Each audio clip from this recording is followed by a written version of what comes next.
Wrestling fans, and welcome to WWE Friday Night SmackDown play-by-play right here for this episode on June 13th, 2025, live on Tim Reynolds Show. Make sure you guys get ready for another episode of WWE SmackDown, where we will find out from the fallout of WWE Money in the Bank what will happen tonight. Well, we'll see the undisputed WWE Champion John Cena in the house tonight as he talks about what happened at Money in the Bank and after CM Punk was handed down a challenge from the WWE Champion. How will he respond here tonight as we expect John Cena in the house here in Lexington, Kentucky for WWE Friday Night SmackDown? And we're also expected to see the WWE United States Champion Jacob Fatu after he betrayed his family Solo Sikoa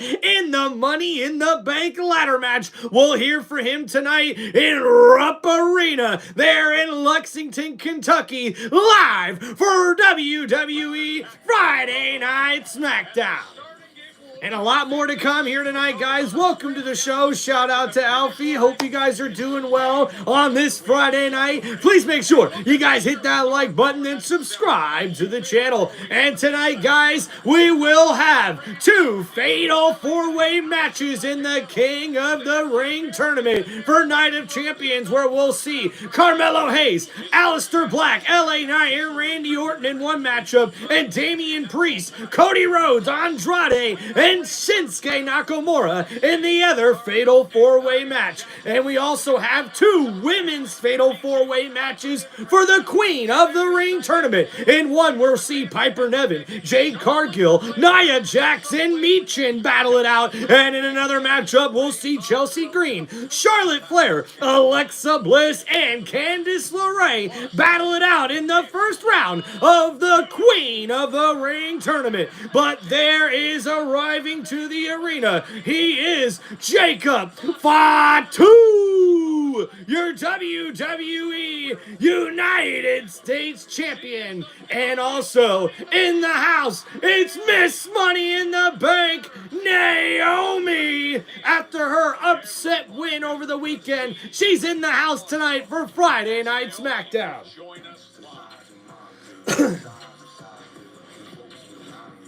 And there we go. We got a packed house there tonight in Rupp Arena in Lexington, Kentucky. And I know the WWE Universe is all abuzz here tonight.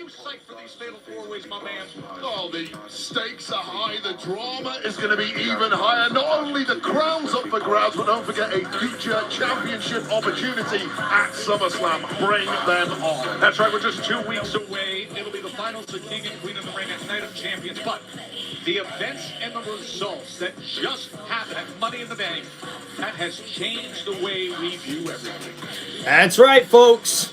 After Money in the Bank in Los Angeles, where we seen everything change as far as the landscape in WWE. Yo, what's going on, Ray Guy? And that's right, guys. We also seen AAA and WWE and NXT at a historic occasion at WWE Worlds Collide.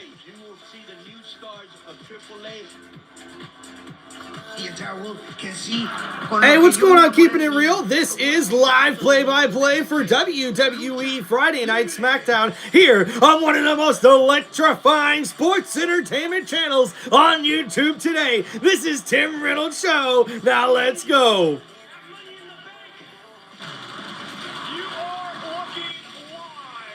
And guys, in a sold-out Intuit Dome, the WWE Universe was abuzz for Money in the Bank, man. I mean, how about it, man? We also seen the surprising return of R-Truth. And Naomi was able to become Miss Money in the Bank. I don't know if anybody had that predicted before that matchup. I know I most certainly didn't in my WWE preview for Money in the Bank.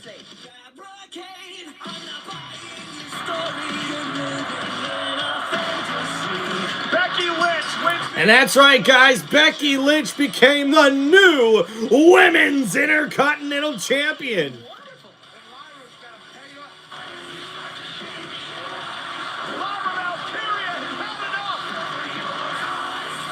Which superstar will punch their ticket to a guaranteed world title opportunity? And then the men's Money in the Bank ladder match had some high-flying action. And man, was there some punishment handed out, not only from the participants in the Money in the Bank ladder match, but also from Solo Sikoa's family, until Jacob Fatu turned on Solo Sikoa, costing him the Money in the Bank ladder match. And then LA Knight was so close to grabbing that briefcase, but after a stomp, it would be Seth freaking Rollins who wins his second career Money in the Bank ladder match. And then, guys, in the main event, it would be a tag team match of epic proportions, with champion versus champion. Logan Paul, the Maverick, put on a show, but it would be R-Truth who came in and took out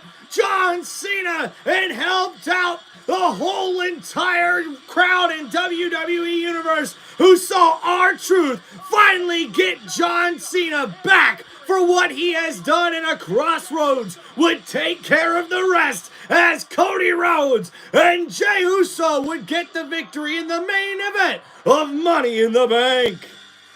But uh-oh, here kicking us off tonight, he is the undisputed WWE Champion, John Cena!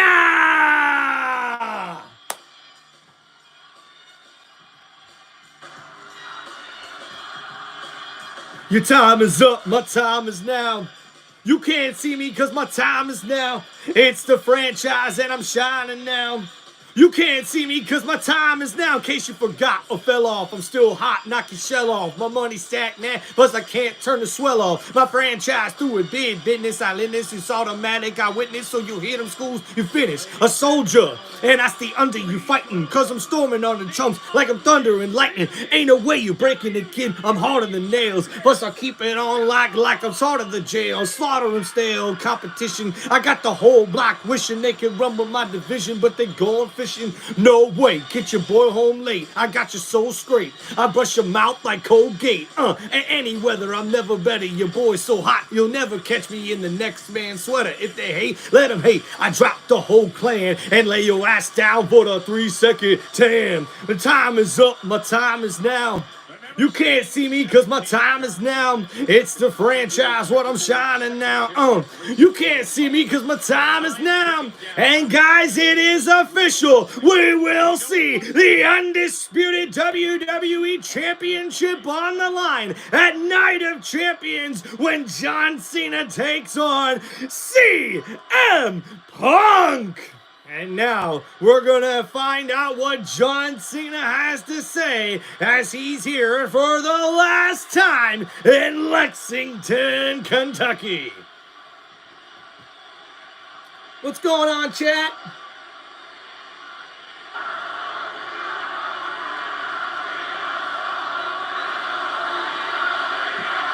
Get to your guys' questions here in a minute. Thank you guys for hanging out on the channel. Please don't forget, guys, to hit that like button and subscribe to Tim Reynolds Show. And the crowd here in Lexington, Kentucky is letting John Cena have it, man.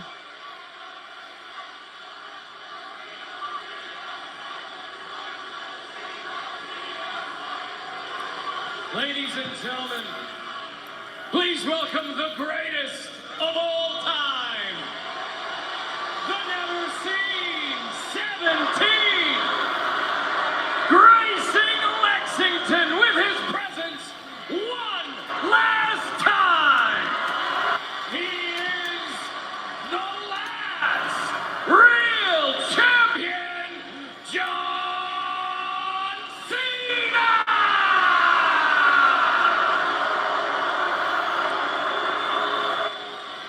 Oh, he's figured out how to train ring announcer Mark Nash, that's for sure.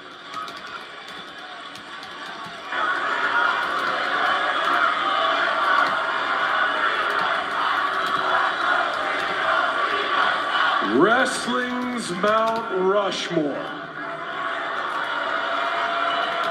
is John Cena, John Cena, John Cena, John Cena. Yes, there have been great wrestlers. Yes, there have been great talkers, but no one in the past, certainly no one in the present, and no one in the future is even comparable to me. Ha! So you say. And the very reason I will always outmaneuver you is not because I never give up, no. It is because I'm smarter than you. Oh boy. And the shit talking has begun. You can't see me. You all want to be me. And whether you're my opponent, whether you're watching at home or mesmerized by me in this very arena, I am always 1,000 steps ahead of you because you are simply worried about right here, right now. When I won this moment right now over a year ago. Ha! Gotcha. You see, I announced my retirement early so I could have 6 months to scout my most likely opponents. I knew anyone could enter the Rumble, so I entered. And I also knew if I lost the Rumble, I could use my seniority to guarantee a spot in the Elimination Chamber. I also knew in that chamber, Punk and Rollins would melt down, giving me an easy win. And on that night, Cody Rhodes' focus was on the final boss. So all I had to do, seize the moment, shock the world, and become an unpredictable opponent. Then, all I did was use Cody's obsession with being loved and passion for the grand stage to guarantee myself a WrestleMania win. I used your fanfare of a 25-year-old rivalry in Randy Orton's hometown to lull him into a false sense of security. I put our truth in the main event. Sounds like he's got a grand plan. So all of you would care, and you took the bait. And while you wasted your time trying to save truth, I formed an alliance with Logan Paul, making him no longer a threat, and bought myself just enough time to size up my next opponent in CM Punk. So, I used CM Punk's rebellious nature and sociopathic self-confidence to back him into a corner, where now... okay. The crowd is chanting CM Punk. If CM Punk really wants to take this, he has to admit to himself that he's a hypocrite. And I don't have to worry about Mr. Money in the Bank. Seth Rollins will never cash in on me holding this. Okay. Seth Rollins wants me to leave with this. Because then when he cashes in, he is your only champion. Do you get it now? I am the greatest of all time for a reason. Sure. Come on. While you've been busy using your pathetic brains, whipping up fake stories, whether or not I sold my soul, all I do is simply put the math in my favor. I win matches before they even start. And in 25 years, I've crunched every number, solved every puzzle, and cracked every code. And thank God I don't need your appreciation, because you won't realize how good I am until 3 years after I'm gone. You got a point there. This is the greatest moment of your life, and to me, you are simply just a mathematical equation. Okay, John. Getting a little serious, aren't we? And the math says that there will be no one ever worthy enough to earn the right to hold this again. Uh-oh! Looks like someone has got something to say. And ladies and gentlemen, here is the American Nightmare, Cody Rhodes! At no control, do it all again for all to see.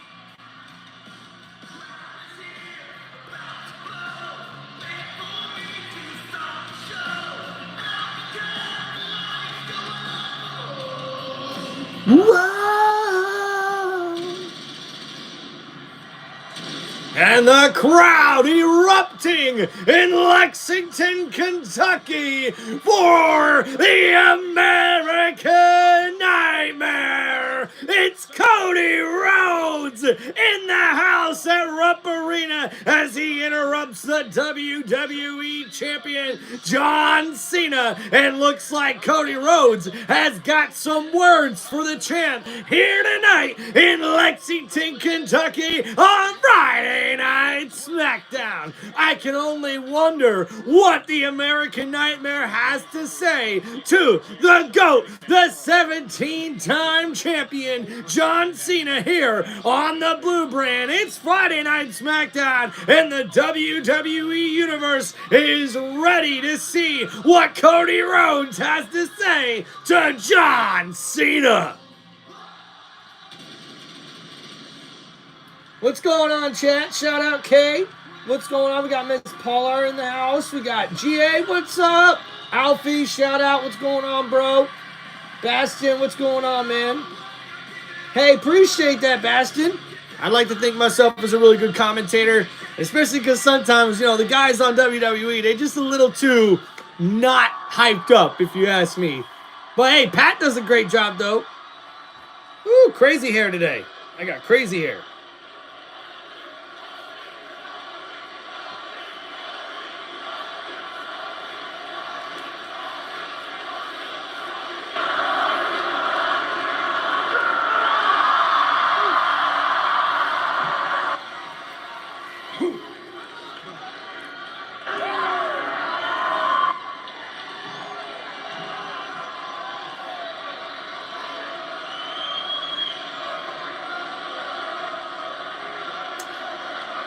Of course, Cody Rhodes taking his time. Cody does look like he's been working out a little bit, huh?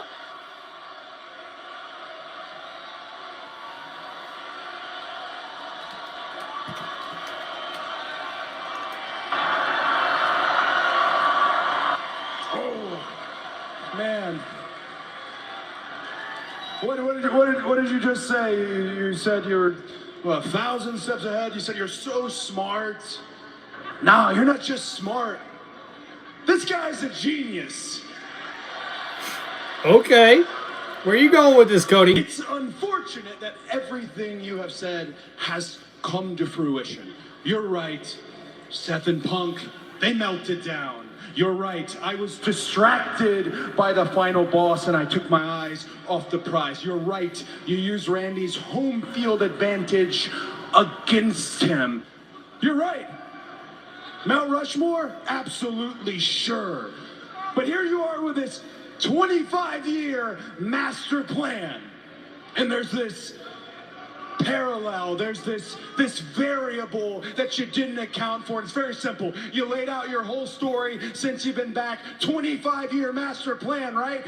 Why didn't you include the simple fact that this past Saturday, you were looking up at the lights and I pinned you in the center of this ring?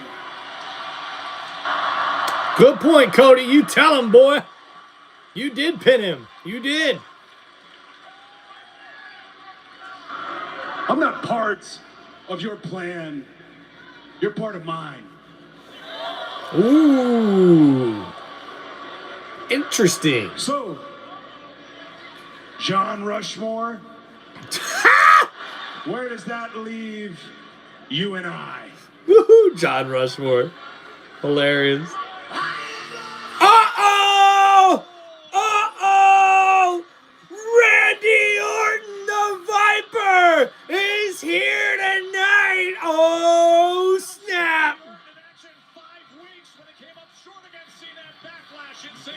And this is the first time we've seen Randy Orton since he lost against John Cena in his hometown for the WWE Championship. The ring is filling up with WWE royalty. And Randy not taking long to grab the mic here. He looks like he's got something on his mind.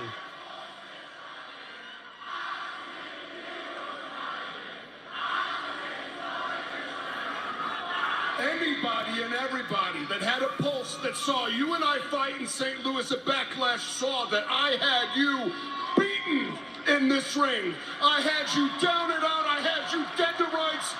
I was about to remove your head from your shoulders until somebody decided to come and save the day.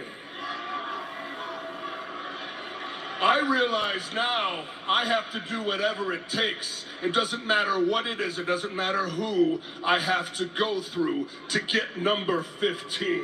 Ooh, Cody, Even if it means better watch out. being in the King of the Ring tournament, I don't care who it is I have to go through. Cody, I love you like a brother, and you know that. I love you like a brother, and you know that, but I have to put your ass down to get to that, punk. I will not hesitate to do it. Oh boy, big words coming from the Viper. Uh-oh, it's getting crazy here on Friday Night SmackDown because LA Knight's got something to say about it, baby. He's gonna talk to us, Joe Tess. LA Knight And so close to grabbing that briefcase last week and now wasting no time. So close. Uh-oh. Uh-oh. Let me talk. Let me talk to you. Yeah. You know, all week long, I've heard the whole damn world say, we want LA Knight. So I know what y'all want, and I know for damn sure what none of y'all want, and that's me walking down here. So why don't we take a walk? Because I understand what this is. Defiantly as I walk down here, I am looking at the WWE establishment. I know that. I'm the sore thumb standing out here, and I like it that way. Yeah. Well, you got to understand something. See, you have this great little master plan of yours. My God, you're a genius. You did it all. But I know for damn sure your plans didn't include this man. Yeah. So let's go ahead and throw that all plan on its head. Because here's how it goes down, my man. King of the Ring's right around the corner. What that means is I got a shot at you, I got a shot at you, I got a shot at you, all on the way to taking what's mine. Okay. That means that unbreakable as I walk in there, I gotta drop a Viper. I gotta drop a Nightmare. And if I gotta drop a genius, balding bitch John Cena. Oh! WWE champion with everybody. Oh! Oh, hey, no! Oh.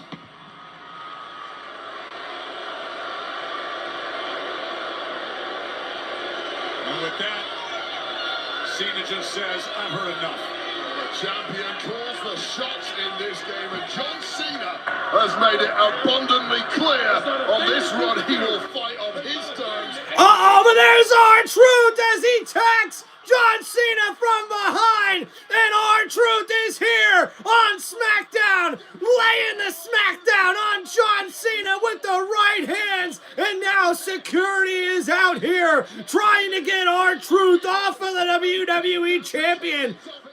And Ron Killings is here tonight, and he's got a message for John Cena.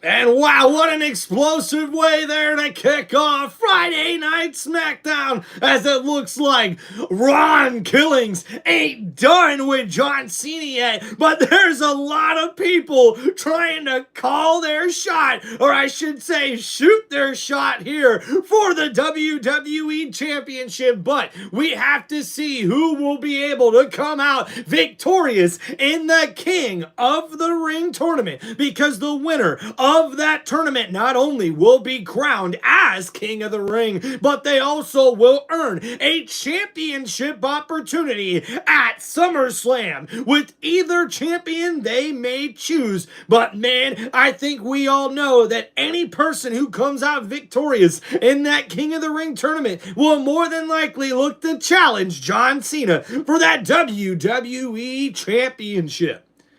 All right, guys, we are on commercial break here for Friday Night SmackDown. Thank you, everybody, for hanging out here on Tim Reynolds Show. Please make sure you guys hit that like button and subscribe to the channel, as we're doing live play-by-play here for WWE Friday Night SmackDown here on June 13th, 2025 in Lexington, Kentucky. That's where this episode of Friday Night SmackDown takes place. And guys, hey, it's Friday the 13th, baby. Hope you guys are having a wonderful Friday night, and thanks for hanging out on the show. Chat, appreciate you guys. Hope y'all are having a good Friday night as well. Oh yeah, we got some John Cena sucks comments in the chat. What's going on, man? All right, my favorite wrestler is Stone Cold Steve Austin and The Undertaker are my two favorite wrestlers. Also was a fan of Goldberg way back in the day when WCW was around, but I was really young then, so... Bum, ba-dum, bum, bum. All right, guys. Baston Beats, what's going on, man? Appreciate you hanging out. GA, she says, LA Knight's boring to me now. Hey, GA, sometimes people aren't always exciting every time we hear from them, right? LA Knight's one of those ones where I think we just got to get him back in the right storyline right now. You know, I don't think he's too boring, to be honest with you. Like, man, if I had to think, like, who is somebody right now that's just starting to bore me a lot that they keep doing? Oh yeah, I don't like this heel run for Finn Balor. I am of the idea that I think Finn Balor would be way better suited either on a singles run again or possibly going back as a babyface. You know, so. I sort of see the same thing with Dom, but Dom's not boring, whether he stays heel or not. I think he's going to be really good to watch no matter what.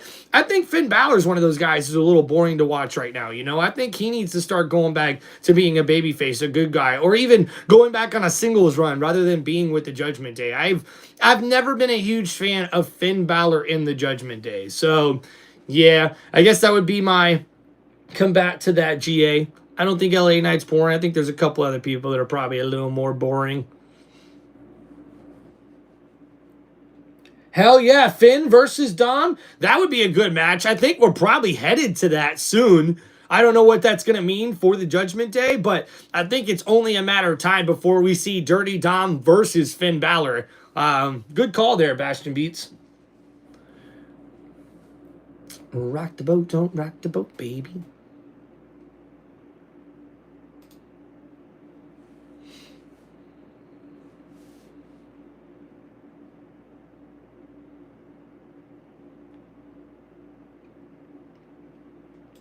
Yeah, definitely a spoiler, guys, that we heard earlier with John Cena mentioning that Seth Rollins is not going to go after him with that Money in the Bank briefcase, because then when John Cena takes away that WWE Championship, he'll be the only true champion. But also, guys, some big breaking news about Jey Uso. He is the last contestant in the men's Money, or I should say, excuse me, the men's King of the Ring tournament. That's right. It was announced earlier today because main event Jey Uso unfortunately lost his World Heavyweight Championship on Monday night. He will have a chance to compete for the King of the Ring tournament as he got the last slot for Monday Night Raw in their last Fatal 4-Way first round matchup. So it'll be very interesting to see what happens there with that. But thank you guys for hanging out here on the channel. What's up, WWE Army? And shout out JWFSC.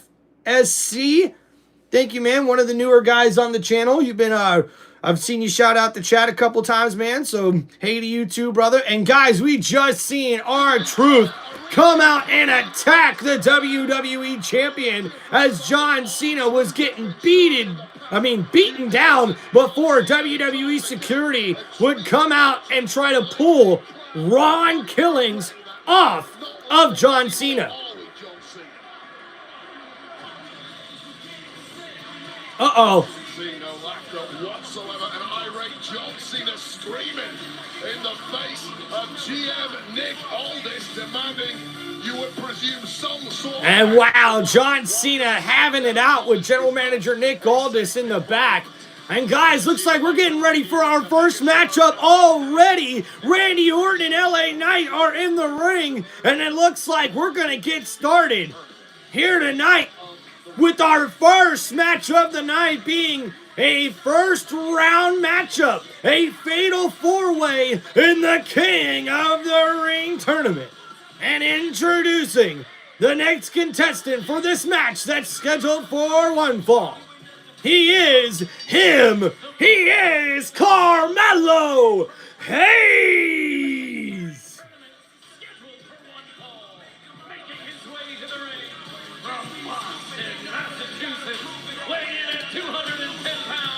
He is the 2025 Andre the Giant Memorial Battle Royal winner, Carmelo Hayes. Yeah, and I keep forgetting that about Carmelo Hayes, man. He won the Andre the Giant Memorial Battle Royal this year before WrestleMania. So, pretty dang cool. Good for him. He could be a serious contestant here in this matchup, but we've already got LA Knight and Randy Orton in the ring. We're just waiting for our final contestant. On SmackDown, a victory in the King of the Ring tournament would really push Melo's career over the edge.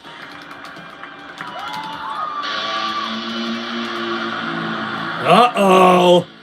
And here comes a man who's got a little bit of a score to settle with LA Knight. And Carmelo Hayes, I believe, as well. But this guy here could definitely be a dark horse. Yeah, see what I did there? In this matchup. What's up, Corey?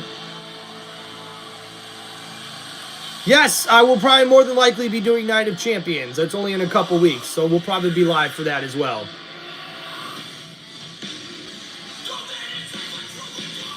And introducing next, the final participant in this fatal four-way match that is in the first round of the King of the Ring tournament. He is Aleister Black! And this man not only looks intimidating, but looks focused as he walks down towards the ring, staring at his opponents. And Aleister Black should not be a man that any of these wrestlers should underestimate here in this matchup. All right, guys, give me your picks here. Who do you got winning this fatal four-way match that kicks us off here tonight?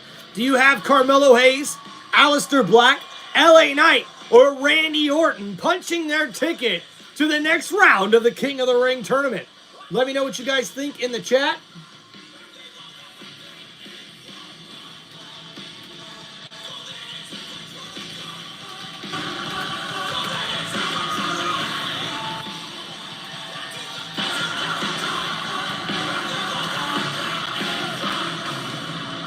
Fascinating matchup in terms of styles, isn't it, Wade? Yeah, an absolute mix of pretty much everything. My eye, of course, immediately drawn to... All right, here we go. The bell has rung, and Carmelo Hayes gets us started with a couple of right hands to Aleister Black as he fights back. These two are one-on-one, and now a jab to the throat by Carmelo Hayes.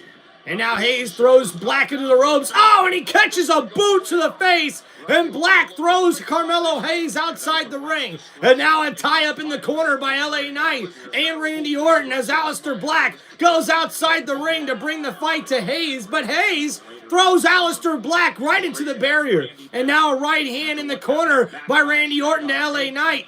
And now LA Knight switches it up. And now, oh, wait a minute, a roll up here by Carmelo on Knight. But a kick out there from LA. Oh, and now Randy Orton with the uppercut there to Carmelo Hayes. Oh, and now Hayes catching a beat down from all three men as that right hand knocks him down from LA Knight. And he clotheslines Carmelo Hayes over the top. And now stumbling outside the ring. Oh, no, a beautiful back moonsault from Aleister Black. Takes out Carmelo Hayes. Oh, in the ring. Went for the blunt force trauma. Oh, and Black Mass right there. LA Knight ducked underneath it after he somehow got out of the RKO from Randy Orton. And now all three of these men stare each other down inside the ring. And that had to be a record. Like, what was that, guys, in between commercials? Was that like 2 minutes? Was that like 2 minutes of action between the next commercial? Like, oh my...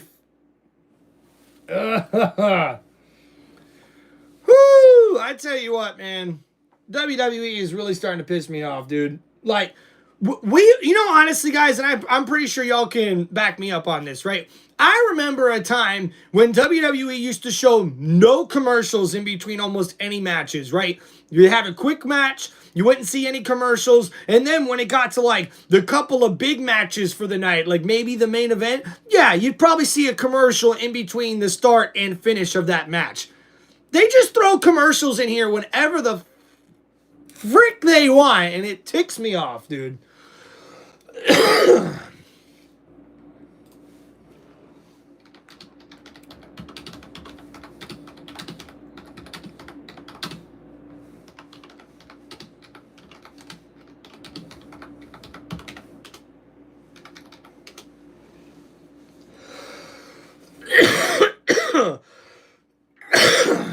All right, what's going on, chat? Braun Breaker sells LA Knight. Well, hey, man, LA Knight really took it to Braun Breaker on Monday night, costing him that fatal four-way match. That was pretty dope, I'm not going to lie.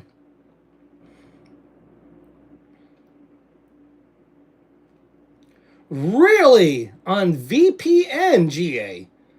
And what exactly is VPN? Is that like a... like outside the US version of Netflix or something? Yeah, GAC, that's so frustrating, man. I mean, you'd think we'd be in the day and age where, like, look, I get it. You got to have commercials on here. I totally understand that. But, like, can we get more than, like, 15 minutes of programming before you give us a freaking commercial? Or how about we just come back from commercial and less than 3 minutes later, we're already back to commercial? Like, WWE wonders why some people don't stay on. Like, that was my issue back in the day, man. I could never stay on SmackDown the whole entire time because I would change the channel constantly when commercials came on. So you just lose track of everything that's going on and you don't even want to click back over to it. See, that's what I thought, GA. Thanks for letting me know. So it's Canadian Netflix, and they don't have commercials on there. Gotcha. Yeah, I'm actually pretty shocked, too, that the Netflix Live has as many commercials as they do for Monday Night Raw. I would have thought, being on Netflix, they didn't need to have that many commercials, you know, because of how much money they get just from the viewership, you know. But what do I know? You know what I mean? Bastion, appreciate you. I'm watching the match and it's fire. Yeah, well, if I was, I'd be making sure I'd be calling it like it was fire. All right, I think we're coming back here, guys. Yep, and here we are. Carmelo Hayes now is in control in the corner, and now, LA Knight catches him, though. Oh, and drops him with the knee to the midsection, and a clothesline knocks down Hayes. LA Knight now in control. Carmelo Hayes catching a stomp down in the corner. A beatdown from LA Knight. And Randy Orton's in the corner, and LA Knight now stomping a mud hole, and Randy Orton in the corner as well. A big super kick, though, from Carmelo Hayes, knocks down Knight. Aleister Black, a Turnaround Hurricane Rana Bulldog takes out Aleister Black, and now LA Knight gets thrown. Oh, he got caught up on the top rope. That neck breaker there from Carmelo Hayes, and now, oh, the leg drop. Bouncing off the middle rope with some air, and then the drop kick to Randy Orton knocks him off the ring apron, but Aleister Black with the right hand. Now he's got Carmelo Hayes in his sights, bouncing him off the ropes, but Hayes bouncing off the middle rope, hits that clothesline with the jumper. Fade away, and now bouncing off the ropes, Carmelo, oh, with some air, jumps over the top rope and flips frontwards and takes out Aleister Black, and oh, the drop kick from LA Knight outside the ring. Takes out Carmelo Hayes. A nice move there. LA Knight with the drop kick through the ropes, and now bounces the head of Carmelo Hayes off the announcer's table over and over again. The head bouncing off the announcer's table. Wait a minute. Randy Orton, oh, tried to drop LA Knight, but wait a minute. Aleister Black gets caught, but Randy Orton, vintage Orton, the backdrop on the announcer's table, but LA Knight catches Orton, throwing him into the ring apron. That gut right into the ribs. The damage done to the ribs of Orton. And now Orton's out. LA Knight throws Carmelo Hayes back in the ring. It's now LA Knight and Carmelo Hayes one-on-one inside the ring now. Aleister Black taken out by Randy Orton with that backdrop on top of the announcer's table. And then LA Knight able to throw Orton right into the side of the ring apron there. And now Orton's out. And now Carmelo Hayes finds himself in trouble. Precariously up on the top rope there as LA Knight and Hayes try to go back and forth here with right hand after right hand. Hayes versus Knight. Knight now up on the bottom rope, trying to climb up. Oh man, he could be looking for a superplex here. Carmelo Hayes could be in some trouble. LA Knight looking for a high-risk maneuver here. Hayes trying to fight back though and fight out of it. Pushes LA Knight off, and now here's Randy Orton with the right hand, and now looks like Carmelo could be in some trouble. Randy Orton looking for the superplex, but wait a minute, Carmelo with a rake to the eyes. And Orton now off of the ropes. But wait a minute, the kick to the face from Aleister Black connects to Carmelo. And now Aleister Black throws out Randy Orton. But Orton grabs Aleister and pulls him outside the ring. And now, oh, wait a minute, Orton thrown head first into the ring post. Aleister Black able to turn that around. And oh no, LA Knight jumps up to the top rope. And now he's shoved off by Carmelo Hayes. Hayes from the top rope, frog splash connects the cover. And Aleister Black gets there in the nick of time to break up that 3 count. What huge air from Carmelo Hayes as he hits that frog splash right on LA Knight in the middle of the ring. But LA Knight somehow is able to kick out.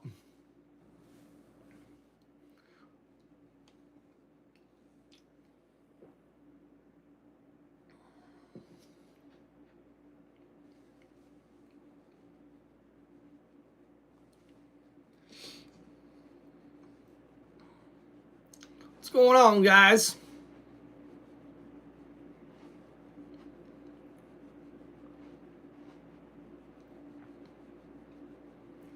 All right, so we're here on commercial break. Thanks for hanging out with us, guys, for WWE Friday Night SmackDown with my live play-by-play. Please make sure you guys hit that like button and subscribe for the channel. Oh, yeah. GA, you can time me. You can time me here. I bet you there's a commercial like every 10 minutes. I'm telling you, it's annoying. It really is. And WWE never used to be like this. There used to be long commercial breaks, don't get me wrong, but you would have like at least action on here for almost 20 minutes straight before you would ever see a commercial.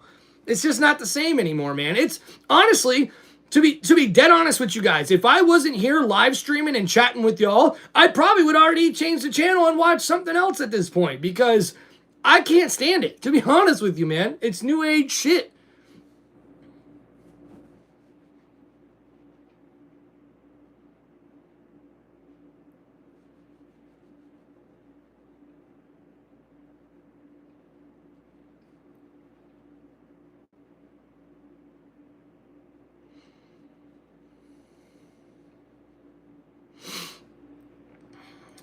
All right, let's get to the comments here. What's going on, man? EMC Clips is in the house. Ron Killings needs a title run, he says. Hell yeah, I like that idea. WW Army's going for Carmelo in this one. We got Bastion Beats going for Randy Orton in the next match. There we go.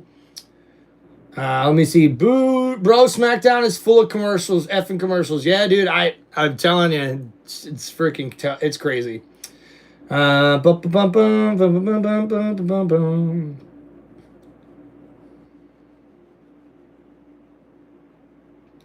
you get promos instead of commercials. See, that's not too bad. I kind of like that, especially because what they're probably doing is giving you the promos that you see when you go and attend WWE events.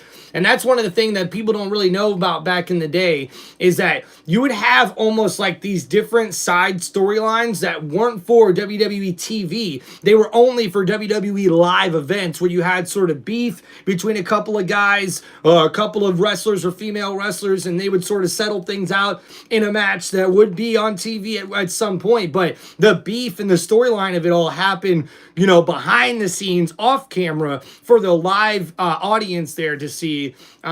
Always been one of those things I've really liked about WWE. What's on? We got Doriki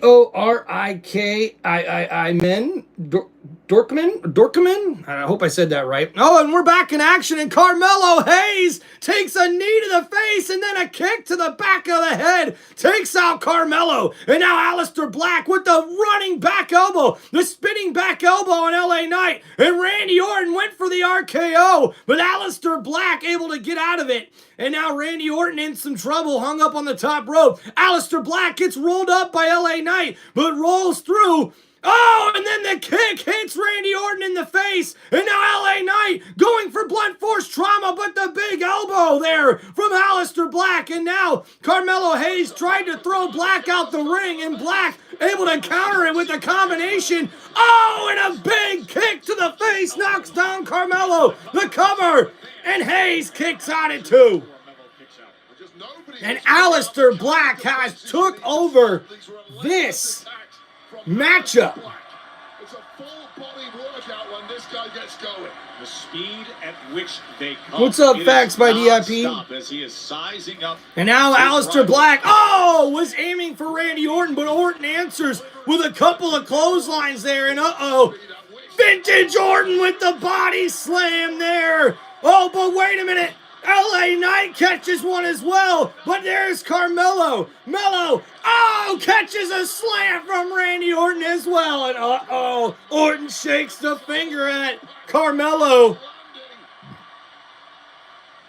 And now Randy Orton looking for, the Viper has got Carmelo set up here, looking for a DDT, but wait a minute, now Aleister Black is set up here. Randy Orton likes the way this looks. We could have 2 DDTs for the price of one. But wait a minute, the neck breaker from LA Knight as the DDTs connect at the same time. And Randy Orton somehow kicks out at it before the count of 3. What a maneuver from LA Knight. Aleister Black and Carmelo Hayes were set up perfectly for double DDTs from Orton, and LA Knight hits a neck breaker that not only takes out Orton, but also takes out Carmelo Hayes and Aleister Black with those DDTs from Randy Orton. And now LA Knight looking to take out Carmelo, looking for blunt force trauma, but Carmelo pushes out of it. Orton looking for the RKO, but the code breaker from Carmelo connects to Orton. And a big kick to the face from Aleister Black. Blunt force trauma, Aleister Black taken out by Knight. The cover, but Carmelo's there to break it up. Wow, what a matchup, man. What a matchup. And now here we go. Carmelo says it's over. LA Knight, though, says it ain't. Kick to the gut. Pushed off the ropes. Carmelo caught in the air. And LA Knight looking to do something here. And slams down Carmelo. And now LA Knight has got Hayes set up for the elbow drop as he heads up to the middle rope. Oh, wait a minute! Bronson Reed is here! And he is attacking LA Knight! And unfortunately, there's Braun Breaker as well. Looks like LA Knight's getting a taste of his own medicine with the spear. And after LA Knight cost Braun Breaker his matchup in the Fatal 4-Way first round match of the King of the Ring tournament on Monday, he cost LA Knight the matchup. And now Carmelo Hayes up to the top rope. Oh, but Randy Orton with the RKO out of nowhere takes out Hayes, the cover on LA Knight, and Randy Orton punches his ticket to the second round of the King of the Ring tournament. What a matchup! Braun Breaker and Bronson Reed cost LA Knight his matchup here, and Orton takes advantage as he hits the RKO out of nowhere, and Carmelo Hayes never seen it coming as he jumps off the top rope, and the splash would connect on LA Knight, but Randy Orton would get the RKO on Carmelo Hayes before he hit the ground, and man, here's the replay in slow motion. What a beautiful sight! And then LA Knight, after being hit with that splash, Randy Orton's there to make the cover. And Orton advances to the second round of the King of the Ring tournament as he joins Sami Zayn. And looks like we're going to have Sami Zayn possibly going one-on-one with Randy Orton. That could be an interesting matchup for sure. They will be contesting that semi-final right here next week on SmackDown. And still to come tonight, remember the American Nightmare, Cody Rhodes returns to SmackDown in-ring action. And that's right, guys, but we still got two women's first-round Fatal 4-Way matches for the Queen of the Ring tournament here tonight on Friday Night SmackDown. How's it going, Anthony? Welcome to the chat, brother. Yeah, Alistair, really good. Uh-oh. The United States champion is here. Hell, the United States champion is America's most wanted. And I'm coming live and direct inside the Rough Arena. I mean, We do you mean, Fatu? We do you mean? He's next. That's right, guys. We'll see the WWE United States Champion Jacob Fatu coming up next here on Friday Night SmackDown.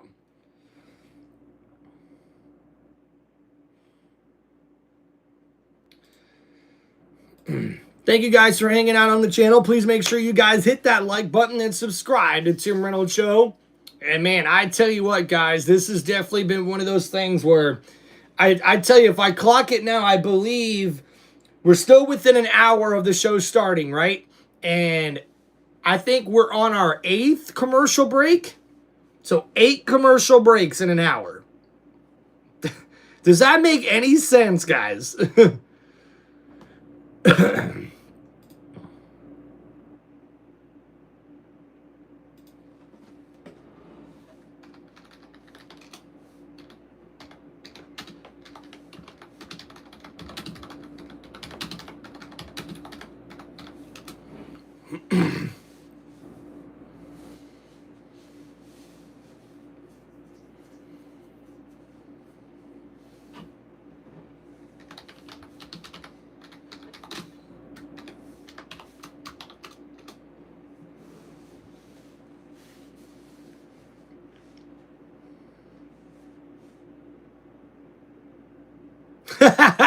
GA, I like the way you put that.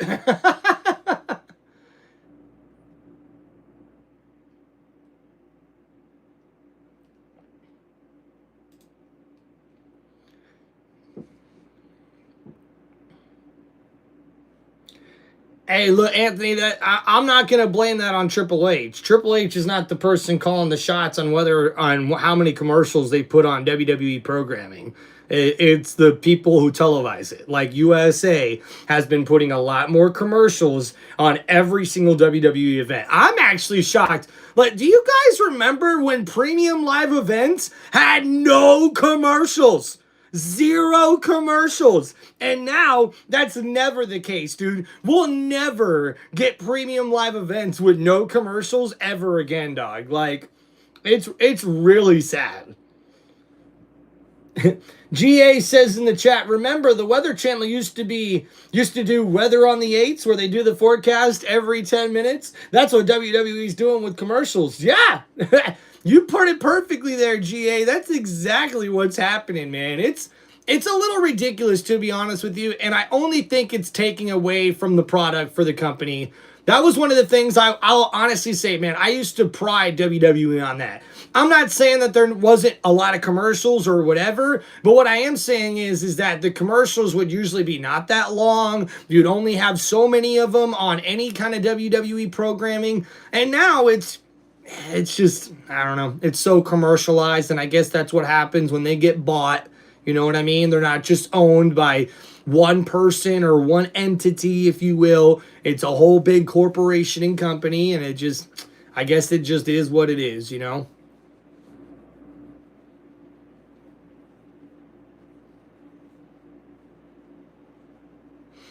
All right, guys, just waiting to get back from commercial break for Friday Night SmackDown. Yep, GA, that's what it was. They were pay-per-views, and you didn't have to see no commercials on anything that wasn't Friday Night SmackDown or Monday Night Raw. I mean, heck, there was even times where those it was like Sunday Night Heat or Saturday Night Velocity, what they had back in the day. Those were like on Spike TV and stuff like that, and they didn't even really have a lot of commercials on those.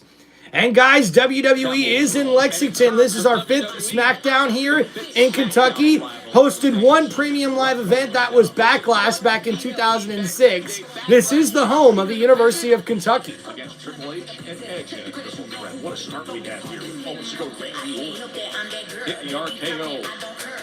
And coming up the victor in the first round of King of the Ring.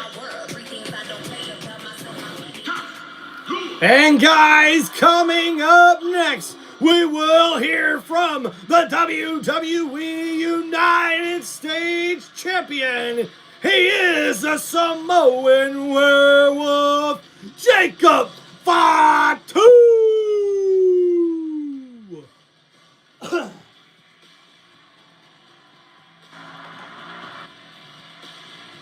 Ladies and gentlemen, please welcome the United States Champion, the Samoan werewolf, Jacob Fatu. They love him. Are you guys a big fan of this new announcer on SmackDown? I'm not trying to diss anybody. I don't like talking smack about people or whatever, so that's not what this is, but I just feel like he's not the greatest I've heard. All this man does is just think about himself. He is literally all gas and no brains.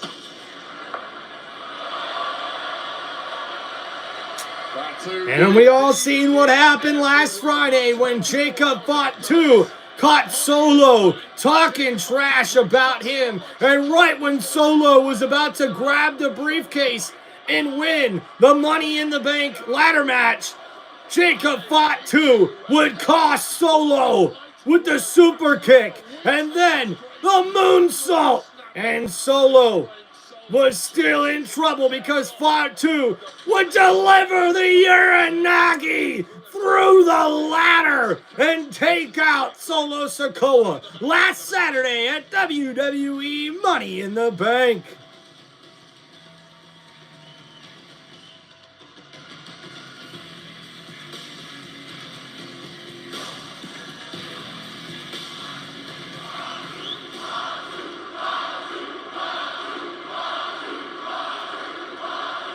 Yeah, we need Samantha Irvin back. That's for sure, Anthony.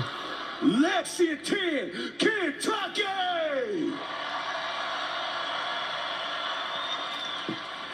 Let's keep it 100.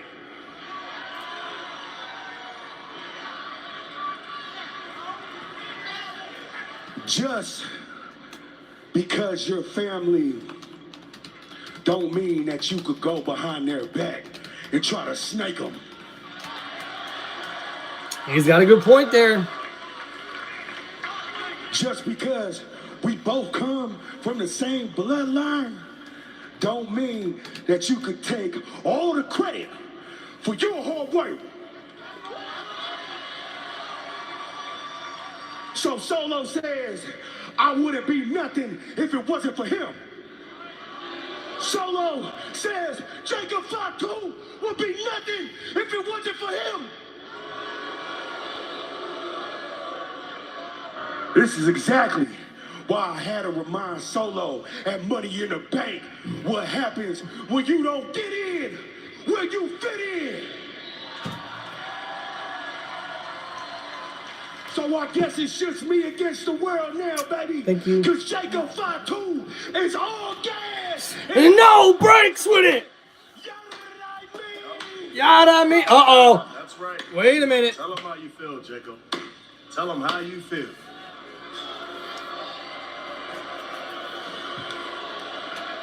Are you done getting everything off your chest? And Money in the Bank, you could have made the biggest mistake of your life. And I can forgive you for that. I can. You see, 1 year ago when I came to Sacramento to see you, you was doing nothing. You were nothing. Nobody wanted you around until I brought you here. I brought you here, Jacob. I made you into a superstar. I put money in your pocket. I put you in a position for success. I made you champion. It was all because of me.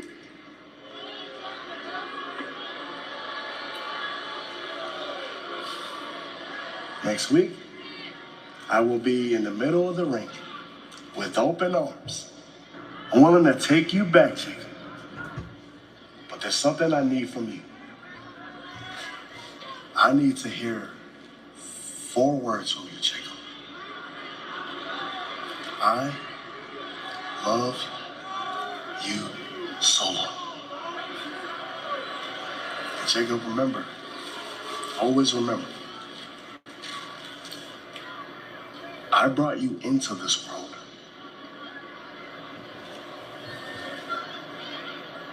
And I will take you out. You know what I mean? Ooh.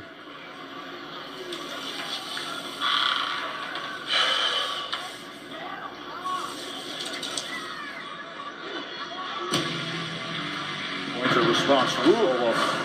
Actions have consequences in this world, even for Jacob Fatu. And if you want to avoid those potentially... And Fatu here with a not so happy look on his face as the warning and message has been delivered from Solo Sikoa. What can I do for you? Chelsea needs to speak with you immediately. Chelsea? Chelsea's not here. What are you talking about? Nicholas! Oh, my God. It is true. Oh, I've had an impossible time finding a flight to that one horse town, Lexington. So, we're gonna need to postpone my Queen of the Ring match until next week. Postpone? Chelsea, we're not postponing anything. In fact, now that I think about it, it looks like the Secret Herb is here. It looks like Alba Fire is ready for action. So I think Alba Fire can take your place tonight. That's a great idea. Oh, you're not authorizing it. Oh, well, that's such a shame because I just authorized it and I don't really care what you have to say. So, Alba, I suggest you go get ready because you've got a big match. Big opportunity. Queen of the Ring. Nick, listen, I need to talk to you. I need Julia now. Julia isn't here. Okay? Well, that's convenient. Look, I know that you want to get your hands on her after what happened last week, Zelina, but look, First of all, I have been snatched harder by better, okay? Secondly, it's not the girl running around doing sneak attacks that you gotta worry about. It's the girl who keeps getting back up after the ass has been dealt that you gotta fear. Because if you think one little sneak attack is gonna scare me, te estás hablando con the wrong one. because I am the United States champion. So, next week, I'm going to confront her face to face, because I don't really need to pretend or hide for nobody. So when the smallest girl with the biggest mouth does make you look stupid, then what? Okay, then. So it looks like General Manager Nick Aldis has got his hands full tonight. But guys, breaking news. It looks like Chelsea Green will not be in action tonight for that women's Queen of the Ring first round tournament match. So looks like Alba Fire is going to be taking over for Chelsea Green.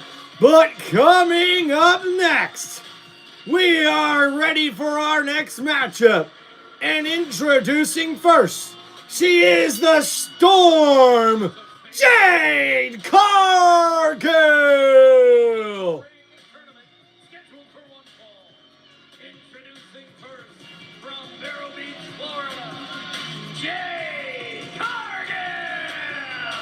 And Cargill looks ready for action, as she will be in this first round fatal four-way match where Nia Jax, Michin, Piper Niven will be taking on Jade Cargill, and we will find out who will advance to the second round of the Queen of the Ring tournament. Here, coming up next on WWE Friday Night SmackDown. Welcome everybody to Tim Reynolds Show. Make sure you guys hit that like button and subscribe to the channel on one of the most electrifying sports entertainment channels on YouTube today. It's Tim Reynolds Show. Now let's go.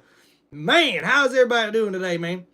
You know, I think we're going to get together, us in the chat, and you know what we're going to do? We're going to make a little tally.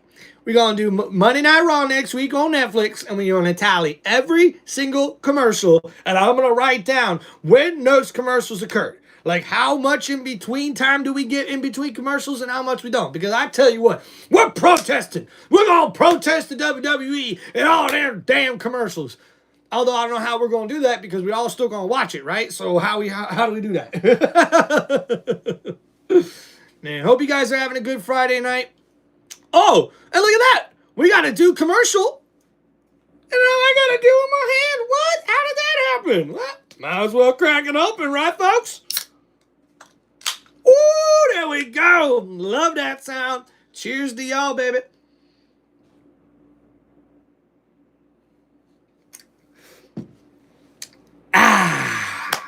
This is how we do it. GA, I am online. That's what we're doing. What are you talking about? Summer Freeze is back, says GA. Got another Mountain Dew fan in the chat. Hell yeah. Hell yeah. Hell right. Hell right. Man, guys, we're already up to 17 likes on this live stream. Thank you so much, everybody. I really appreciate it, man. Man, we've been really consistent on the channel today with our views and our watch time. Really appreciate everybody hanging out on the channel. I hope you guys are having a wonderful Friday evening. Somewhere in America.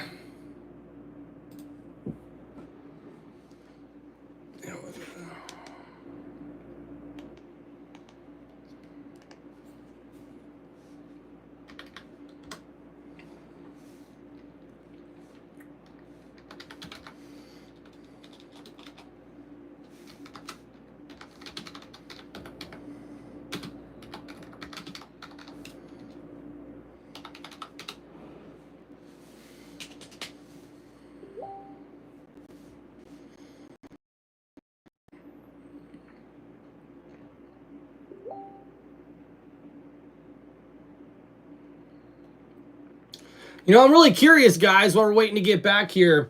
I wonder where Ron Killings is going to fit in this storyline coming up with John Cena. But I guess we're just going to see this matchup with CM Punk first. Every record from attendance to viewership. So we're running it back to the sports and entertainment capital of the world. I had a dream. I had a vision. I had to work for this. I time to double down, Las Vegas. WrestleMania returns in 2026. Are you ready?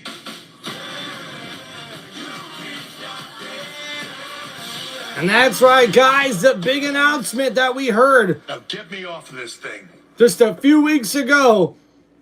As we see, WWE will run it back as we'll see WrestleMania in Las Vegas once again. You can experience the non-stop excitement with On Location. That's the official fan hospitality partner of WWE. Find your package at On Location, exp.com/WWE. You couldn't ever get me up there on top of that for that show. Yeah, you and me both. Not a big fan of heights. Good for you, Triple H.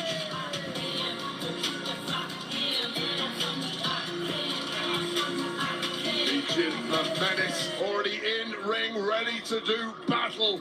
This will be her first time competing in a Queen of the Ring tournament. What a daunting task Meechin has. And we've got Meechin and Piper Niven already in the ring, but introducing next, the last contender in this fatal four-way Queen of the Ring first round match. She is the irresistible force, Nia Jax. Nia Jax, who has Jade in this tournament a year ago. We got a Go Nia already in the chat. Here we go. There is Piper Niven, who is the fourth member of this first round fatal four-way Queen of the Ring tournament. But a year ago, Wonder if Piper Niven stands a chance in this match. Became Queen of the Ring, went on to win the Women's Championship at SummerSlam. And now she steps in to this Queen of the Ring first round fatal four-way. Let's call her what she is. Queen Nia. At least for the time being, at least for 2 more weeks, and perhaps beyond that, should she win it again. I've enjoyed the reign of Queen. Oh, and now we're underway. Piper Niven attacking Meechin, and Nia Jax now attacking Jade Cargill, but Cargill is now battling back with a back elbow, and now a shoulder thrust to Nia Jax in the corner. A little payback, and Meechin now thrown into the timekeeper's area, right into the barrier by Piper Niven. And now up against the steel post, Meechin's in trouble. Oh, Piper Niven, though, runs right shoulder first into that steel post as Meechin gets out the way. And then Jade Cargill takes out Nia Jax, throwing her into the steel steps. And now it's Meechin and Jade Cargill going at it one-on-one inside the ring. Ducking under the clothesline, Meechin. A reversal there from Cargill, who slams down Meechin in the middle of the ring. And now Meechin trying to work her way back to her feet. Jade Cargill with the hold, throws Meechin up against the ropes. Jumps over, Meechin now. Oh, hit with the backbreaker there. Jade Cargill with the cover and a kick out there at 2. And Jade Cargill looking to make a big statement here in this matchup. Lifting Meechin, showing the strength, but Meechin able to work her way out of that suplex. Oh, Jade Cargill got caught with that splash in the corner. Meechin able to roll out of the way and duck under that clothesline, and she hits the Hurricane Rana, taking out Cargill. And the drop kick drops Jade right on her back. And now Meechin bringing the fight, the cover here, and a kick out by Jade Cargill. Meechin not taking Jade Cargill for granted. Oh, and she got caught. Piper Niven catches Meechin and drags her outside the ring and slams her outside. And oh, the big elbow drop from Nia Jax. Oh my goodness, Piper Niven just dropped all of her body weight on the stomach of Meechin outside the ring. That had to hurt with that splash. Oh, and a big chop there from Nia Jax, who's now working on the opponent, Jade Cargill, in the ring. Tossing her into the corner with ferocity there. And Cargill now drops to her knees in pain. Nia Jax trying to continue the pressure here as Jade Cargill tries to battle back, but Nia delivers a headbutt that drops Cargill. And now Nia Jax picks up Cargill on her shoulders, and a big drop from Nia Jax connects, and oh, now a big splash connects from Piper Niven. And now we got two of the biggest women wrestlers going one-on-one inside the ring with each other. And now the salute from Piper Niven. And now it looks like Nia Jax and Piper Niven are teaming up against Cargill, throwing her into the corner. And now, Piper catches a back elbow. And Nia Jax misses, and the shoulder goes right into the post. And a big boot drops Piper Niven, who rolls out of the ring. And Nia Jax drags Cargill outside the ring, and now Piper Niven and Nia Jax are on the attack. Michin now steps up. Michin waiting for a spot here. And a springboard moonsault off of the middle rope. Connects, and oh my goodness, she takes out everybody. What a beautiful back moonsault from Michin. And that connects beautifully, taking out both Jade Cargill, Piper Niven, and Nia Jax. And now as we head to another commercial break, who will be able to come out on top in this women's first round fatal 4-way matchup of the Queen of the Ring tournament? Will it be Jade Cargill? Will it be Nia Jax? Will it be an upset victory for Piper Niven, or even for Michin, who both have got to be seen as the underdogs here in this matchup on Friday Night SmackDown? Thank you guys for hanging out here on the channel. Please make sure you guys hit that like button and subscribe to Tim Reynolds Show, and we'll be back to the action after we get back from these commercial breaks. Appreciate y'all. Hope you guys are having a wonderful Friday night.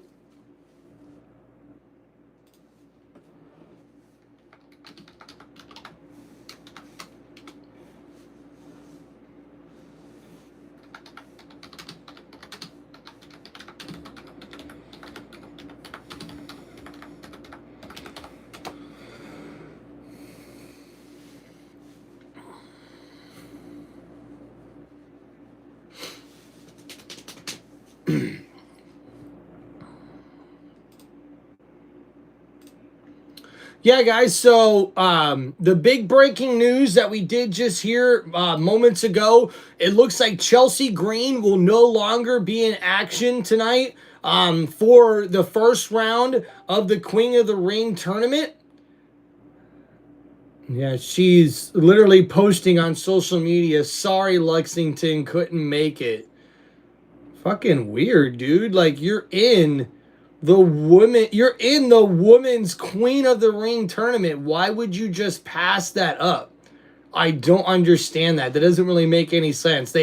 And what's even weirder is that they advertised this for her to be in this match, and now she's not even going to be in this match. So why advertise it that way, you know? Oh well. And now Alba Fire is the one who gets the chance to possibly, advance and punch her ticket in the Queen of the Ring tournament. I don't know. Has she really earned that spot? I could maybe understand Piper Niven. She's been pretty good in the ring, even though she's taken a lot of losses lately. But I don't think Alba Fire should have been thrown into this matchup. I don't like that. I know that General Manager Nick Aldis is kind of just pivoting, doing what he has to do, but I don't know. That's weird. And let's not forget, guys, the big breaking news that started us out, that kicked us off here today. Main Event Jey Uso will now be the last participant in the King of the Ring tournament, as he will be taking on Big Bronson Reed, Rusev, and Sheamus next Monday night on Raw in the first round of the King of the Ring tournament. All right, we're back here on Friday Night SmackDown, and Jade Cargill now is the one who's on the attack, attacking Piper Niven and Nia Jax. with splash after splash in the corner. But wait a minute, Nia Jax accidentally takes out Piper Niven with that splash. And now a super kick, but a big clothesline there from Piper Niven takes out Jade. And now Nia Jax bouncing the head of Jade Cargill off of the mat. And now Piper Niven trying to compose herself. What an opportunity this would be at this stage of her career. Nia Jax trying to be a back-to-back winner. And now it looks like an alliance formed here from Nia Jax and Piper Niven as they work on Jade Cargill, throwing her into the corner. Oh, the splash connects from Nia Jax, and a big splash there from Piper Niven. Oh, and a big backside splash there from Nia Jax. And oh, a cannonball rolled through, smashes Jade Cargill. The cover. Oh, but wait a minute. So much for that alliance. Nia Jax is trying to wonder what's going on there. Piper Niven trying to apologize for covering Jade Cargill as these two argue and shove each other back and forth. Michin with the Hurricane Rana off the top rope takes out Nia Jax, and now the chin breaker to Piper Niven, and Michin, the Bulldog, the Tornado Bulldog there from the top rope connects. And a kick out there before 3 from Piper Niven as Michin's really bringing it here, trying to get the victory. But now Jade Cargill's back into it. Michin catches a hit to the back. Now off the ropes. Michin went for the Hurricane Rana, but Jade Cargill catches her with the power bomb. Oh, and a kick out, and Michin's head bounced off of the mat. And oh, a big cross-body splash from Piper Niven right on top of Jade Cargill. She never seen it coming. And now Piper Niven picking up Michin. Michin fighting out of that suplex there, going for like a neck breaker. Oh, and she's able to connect. That was a big maneuver there on Piper Niven. The cover. Oh, and Nia Jax is there to break up that 3 count. And now Nia looks like she's in control. Oh, and a big splash to Michin. The cover and a kick out there at 2. Michin took the full blunt force of that backside splash there from Nia Jax.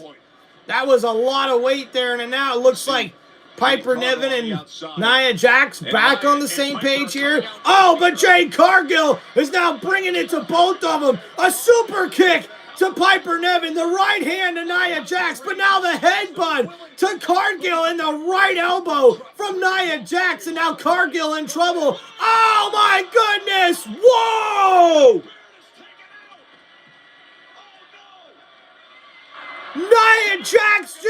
Nia Jax and Piper Niven just threw Jade Cargill over the announcer's table, and I could have swore she went face first into that side barrier. That looked bad, and now Michin with the drop kick knocks Nia Jax off of the ring apron. Oh, and a spin out Hurricane Rana DDT connects to Piper Niven. Michin. Oh, but that's broken up there by Nia Jax. Michin putting up a hell of a fight here, folks, but man, I hope Cargill's okay. She went head first into that barrier. I mean, those two threw her. And now Michin, being double teamed on here. It's Piper Niven and Nia Jax with a double choke slam. And that's got to take out Michin there. Wow. I shrugged it off. Although I don't know what happened to Jade Cargill, who took a way heavier landing than I did, that's for sure. Oh, and now Nia Jax sneaks with the cheap shot there on Piper Niven, takes her out, and now Nia Jax is looking to finish this matchup here.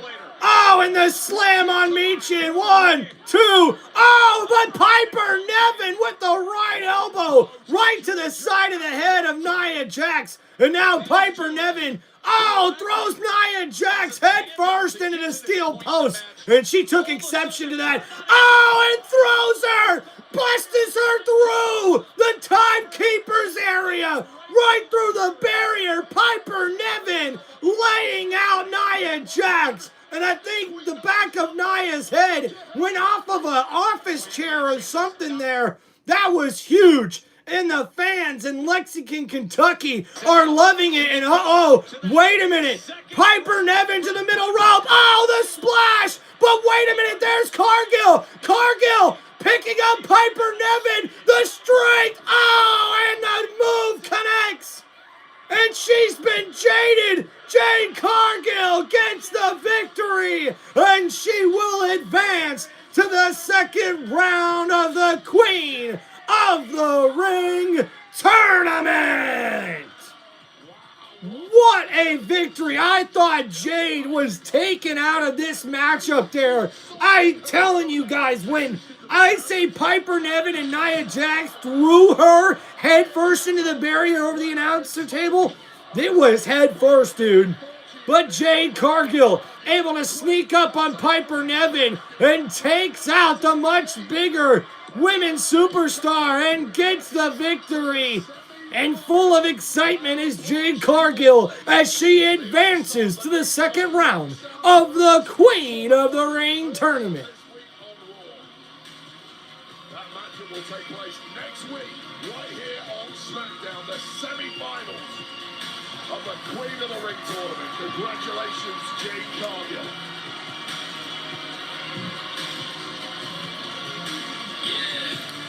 And there's Naomi backstage, Miss Money in the Bank, as she watches on to what's happening out in the ring. We will hear from her next. And it looks like coming up next, we will hear from Miss Money in the Bank, Naomi. Thank you guys for hanging out here on the channel. Please make sure you guys hit that like button and subscribe to Tim Reynolds Show. Hell yeah, dude. Hey, GA, I gotta admit, that was a pretty damn good match and very clean from those ladies who we have not seen all of them in the ring together before like that, you know? Michin, she's definitely starting to impress me with her in-ring ability more and more every single match. Of course, Nia Jax is always gonna bring it, but man, Piper Niven almost pulled off the upset there, man, and she's definitely been one of those women superstars on the rise, especially on SmackDown. But man, I think me personally, I was rooting for Jade Cargill in that matchup. Definitely a grade A match right there from Tim Reynolds Show. And hey, good luck to Jade Cargill as she advances to the second round, joining Roxanne Perez from Monday Night Raw. Yeah, you know, GA's, it always seems to take her a little time to get going. I think the one thing I really do like about Jade is her in-ring ability, and not only that, she really takes her time. Like, she really works the crowd and really works up to that ending move there. I think her finisher, too, Jaded, is just awesome, by the way. Awesome finisher. Oh, and I gotta agree with GA. It's time for the smoke break.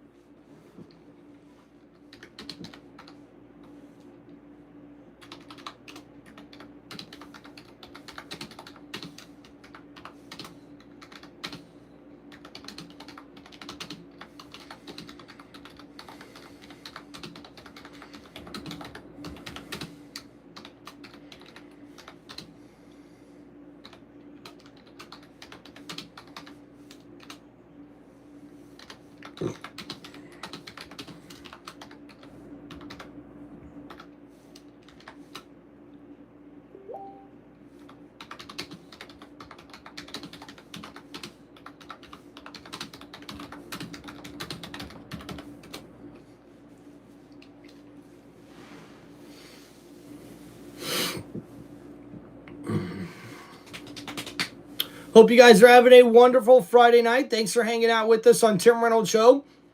We're about halfway through Friday Night SmackDown here, so thank you guys for hanging out with us. Don't forget to hit that like button and subscribe to the channel. Guys, we're already up to 19 likes on this live stream. Like, let's go, dude.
wrestling. Tell me about that. In NXT, when I finally got to meet him a couple of times, and I was very shy-ish. You know, when I explained to him why I was a fan and how I felt, and he thought it was cool, and I was like, hey, would you mind if I did a few things that you do? The Razor's Edge was the big one, and I was like, would you mind if I did the Razor's Edge? And he goes, that's cool. I was like, yeah. And I was like, thank you. And guys, how about that?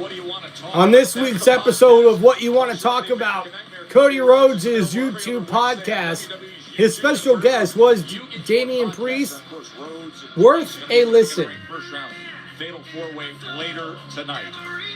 Out of control, do it all again, do all to see. Is it ever?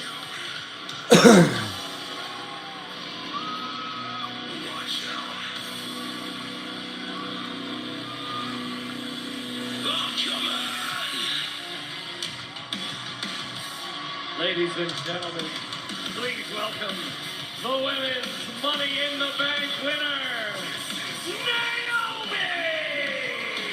4 times in the past, Naomi attempted to win Money in the Bank. 4 times it went against her. Not last Saturday, not with that kind of celebration, not with this kind of Naomi. This version is by any means necessary, Wade. That's right, guys. We see Naomi knock off Rhea Ripley and Alexa Bliss off of the ladder before she would climb that ladder and grab the briefcase to become Miss Money in the Bank. As WWE's most dangerous woman. Yeah, I see some of y'all looking real surprised, real shocked, real stupid. I don't know why, because I told y'all I was done accepting scraps. I took what I deserved, and look at me now. Miss Money in the Bank.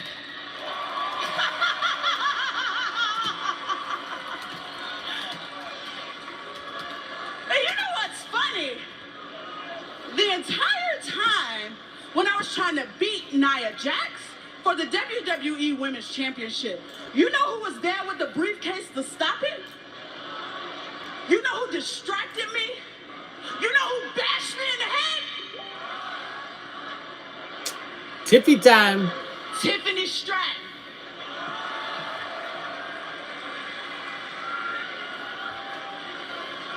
You see, too nice Naomi just let it happen. But the Naomi now ain't letting nothing slide. Oh boy. I'm here for payback.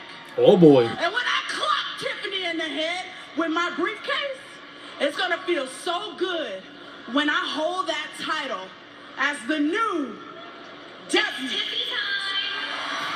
Uh-oh. And Tiffany Stratton says, that's enough of you having my name in your mouth. As the WWE Women's Champion, Tiffany Stratton makes her way down to the ring. Tiffany Stratton, meet your number 1 threat.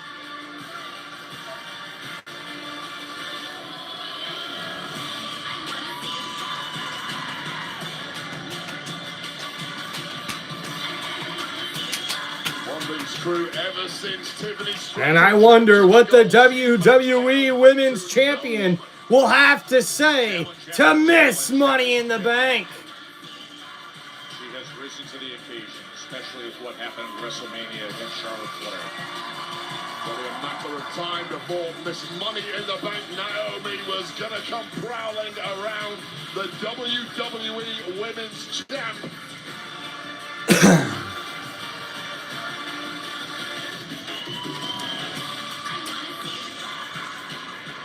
You talk a big game, Naomi. So, why don't you just do it? Why don't you just cash in and take my title? Right now. See? You say you've changed and that you're different now, but you're really just the same old Naomi. All talk and no action. Damn. And that's why you never beat Nia Jax, but please, prove us all wrong.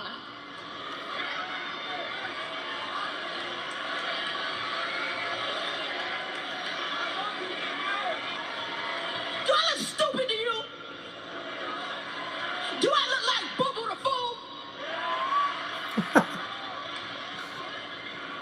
I ain't gonna cash in on you now. I'm gonna cash in when you least expect it. Bitch, you heard me. Oh! Oh! But in the meantime, I'm going to enjoy making your life hell. Tick-tock, Tippy, your time is almost up. So I strongly advise you to proceed with caution.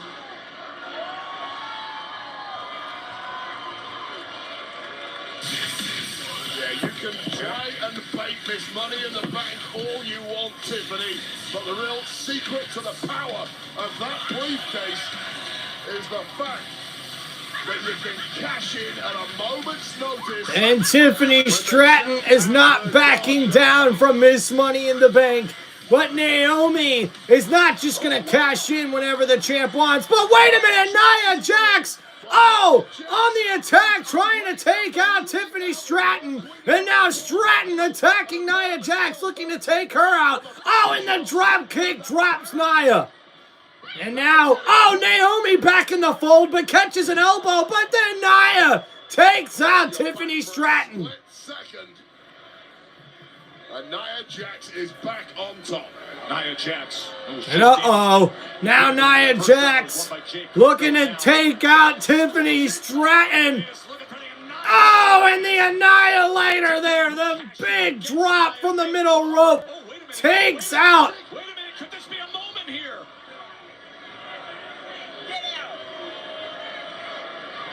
Naomi was threatening.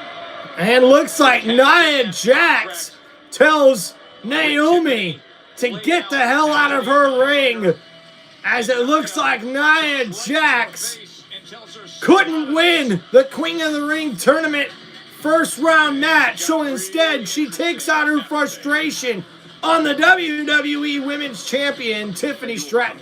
I brought you in here to follow up on the Wyatt situation. Nick, we know this is a big decision, and we think this would be a huge opportunity for Fraxium. We'll take him. Nick, we will take him.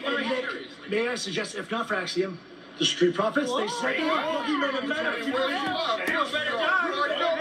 I suggest that you let me finish. Yes, rudeness. Taking everybody's suggestions into account, Motor City Machine Guns. You said you're the veterans of this division. That resonated with me. Tonight, I want you to set the tone. You guys get the Wyatts tonight. Great call, man. Set that tone, boys. Set the tone. You got it, boys. Man, you should have picked Dion first.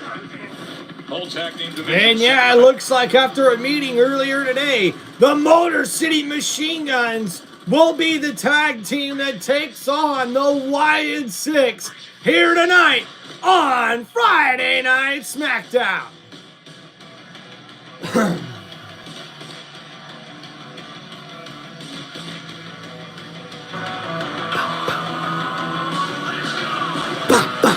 Let's go!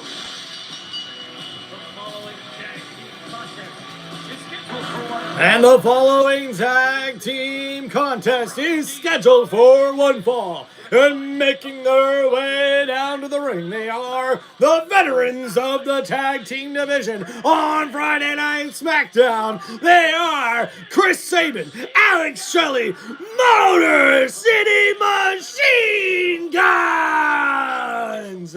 And they will be in action coming up next in this tag team match against the Wyatt 6. And guys, we'll get to see that match right after this commercial break here on WWE Friday Night SmackDown.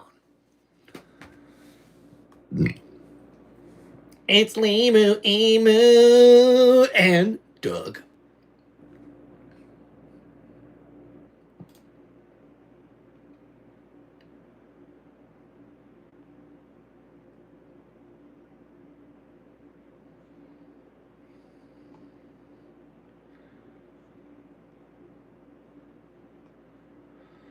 Bum, bum, bum, bum, bum, bum.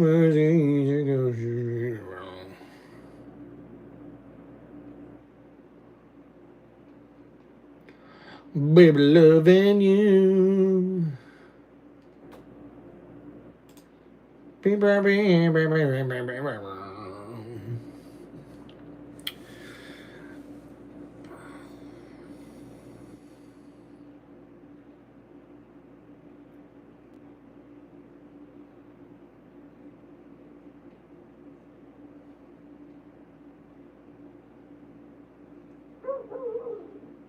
Oh boy. Sounds like my doggy is making some noise outside.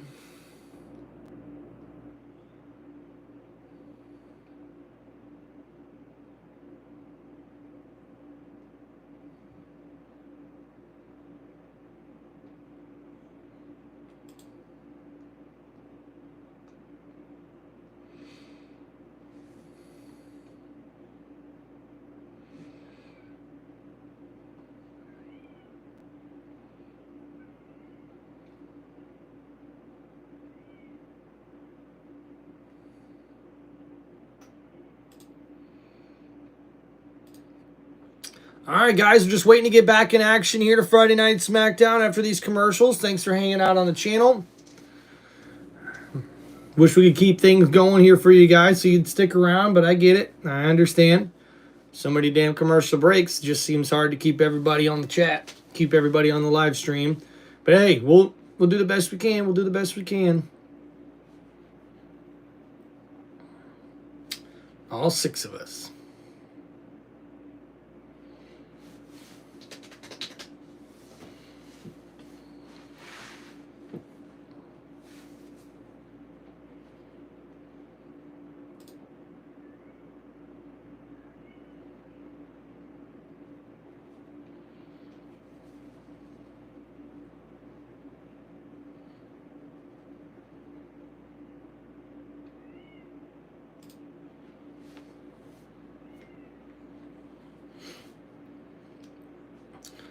Well, I think it's pretty interesting. They're putting Nia Jax back in another confrontation and storyline with Tiffany Stratton. We've seen this a bunch of times already, so I don't know. I'm just really curious on why WWE keeps recycling these kind of old storylines rather than giving us new ones, you know? And we're back here for Friday Night SmackDown. When this group returns.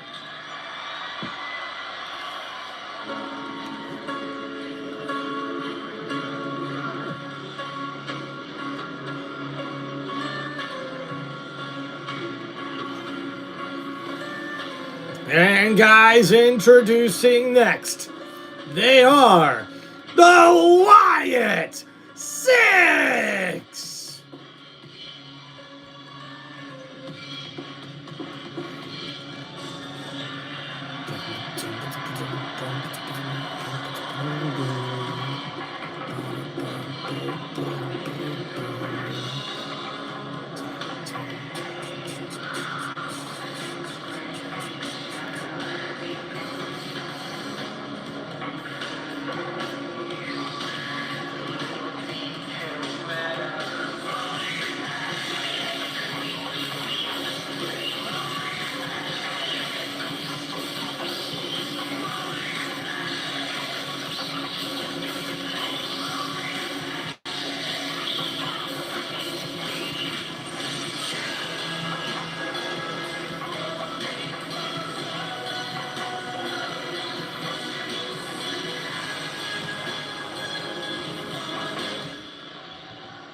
Uncle Howdy and the Wyatt 6, and getting right. And now right into action as the bell rings.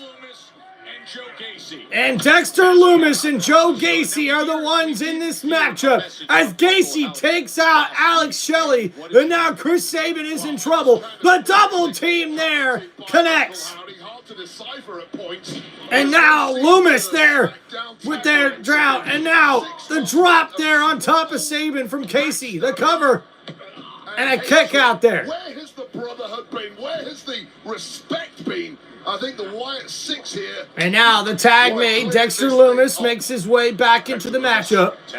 Casey tags out. Oh, Chris Sabin trying to fight back. But Dexter Lumis with the big backdrop and the kip up there. Back to his feet and the leg drop right afterwards. That was beautiful. The cover and a kick out there before the count of 3. Birthday. They blew out a candle that night. Now they're looking to extinguish every tag team in their path. And now the tag made. Dexter Lumis lurking on Chris Sabin here in the corner. Uncle Howdy at ringside likes what he sees.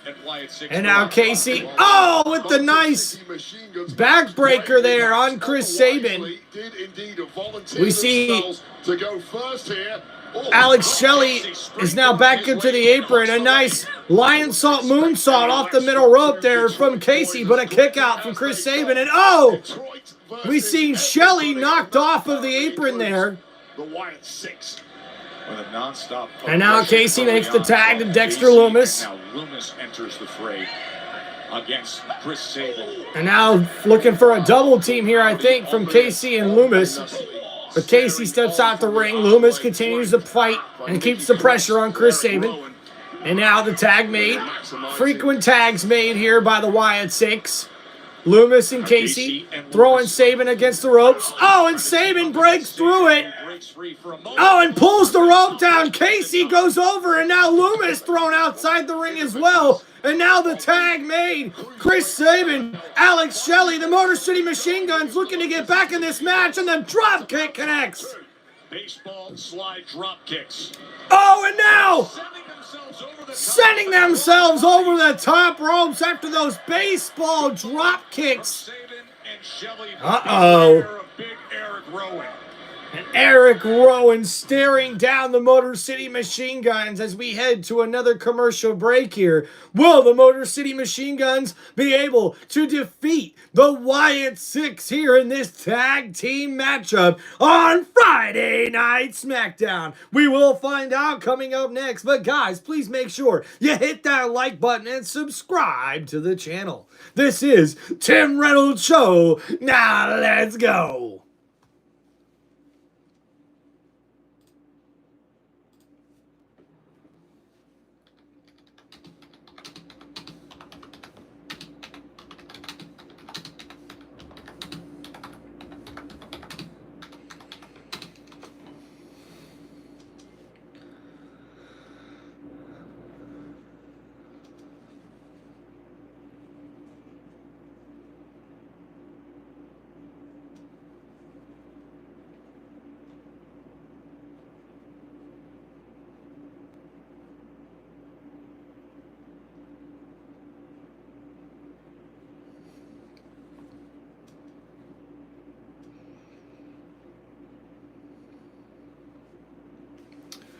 Oh yeah, here we go. It's Tim Reynolds Show.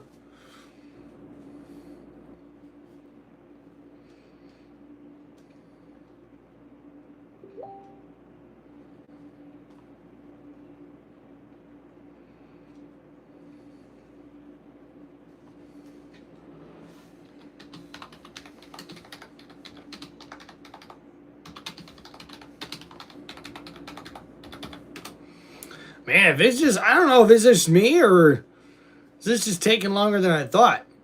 What's up, Rico? Going to SummerSlam? Dang, bro, that's awesome. Congratulations, man. Those tickets had to be expensive, especially at MetLife in Jersey. Shit. But I tell you what, that SummerSlam is probably going to be one hell of an event. I mean, the first 2-day SummerSlam that they've ever had, hell, they better make it good. Hell yeah. Now, Rico, they don't call them pay-per-views anymore, but I totally know what you mean. As a matter of fact, we were just mentioning that earlier here on the channel.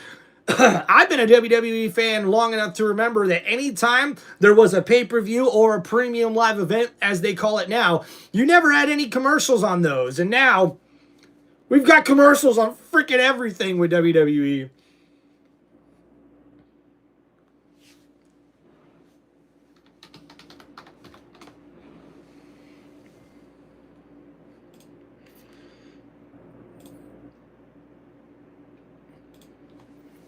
Oh, Rico's joining us from New York City. Thanks for hanging out on the channel, man. Appreciate that, brother. Hey, anytime we can get some more new people on the channel, man, I am always for that.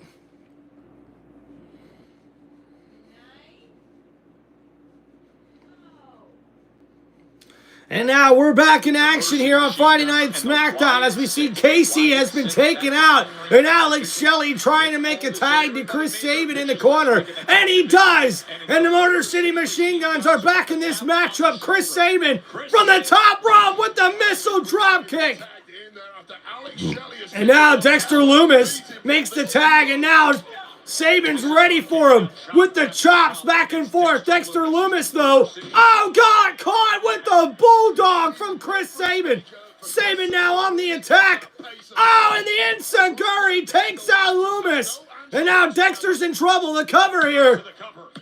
And a kick out there at 2. Chris Sabin thought he had the match won. Looking in the background, you see Alex Shelley picking himself up. I don't know how much is left in Alex Shelley, but nevertheless. And we can kind of see like a nervous Uncle Howdy at ringside there. And now the Motor City Machine Guns, oh, with the double team, the double kick to the head of Dexter Lumis. And now Lumis looks like he's in trouble back inside the ring. Motor City Machine Guns are in control. Lumis thrown into the corner. Oh, a big clothesline there from Alex Shelley. The tag made to Chris Sabin. Oh, going for the double team. Oh, but a nice counter there from Dexter Lumis, and he makes the tag. Casey's now the legal man. And oh no!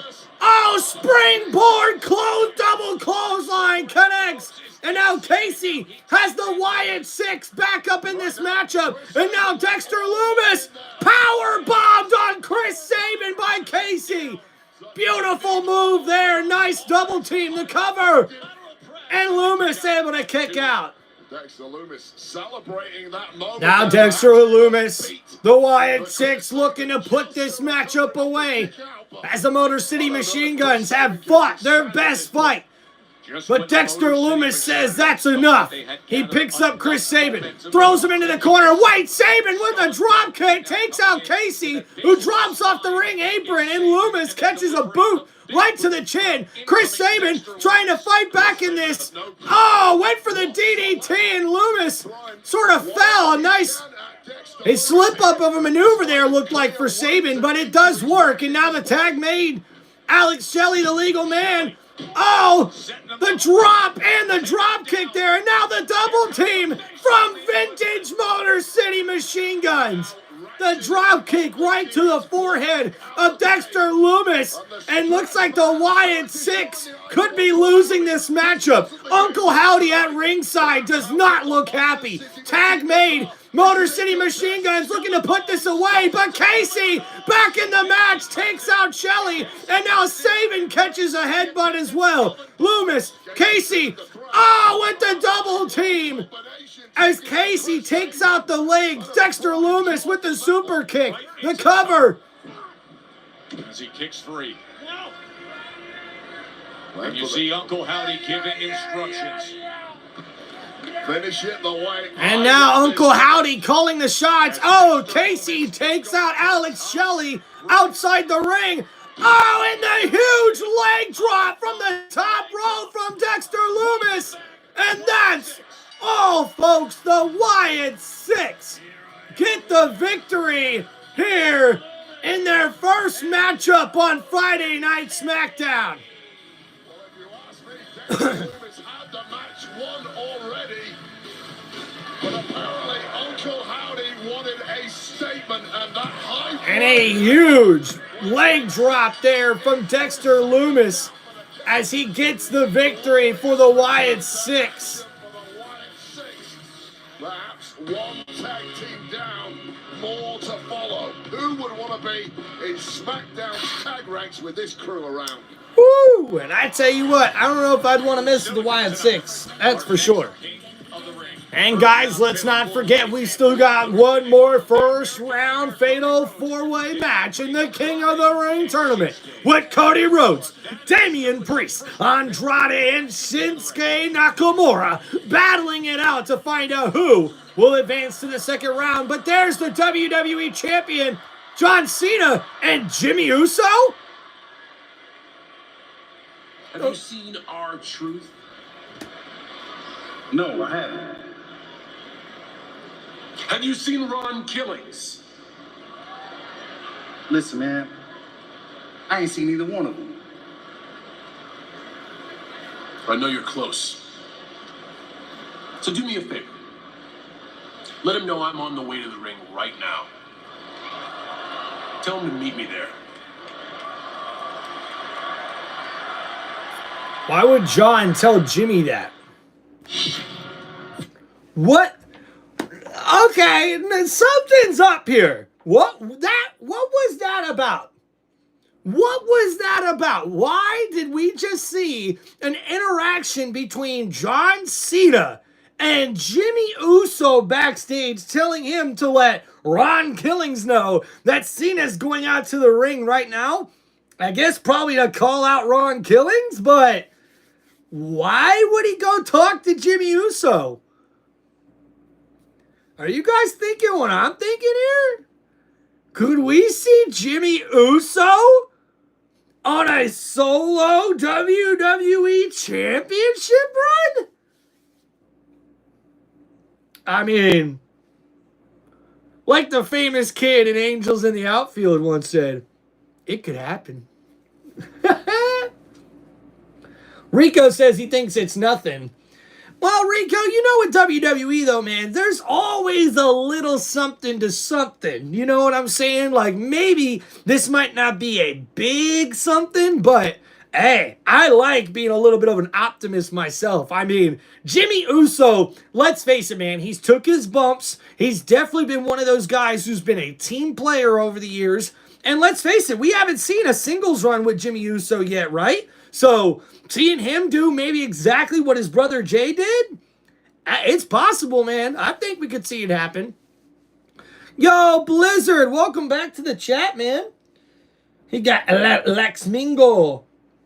Hell yeah, hell yeah.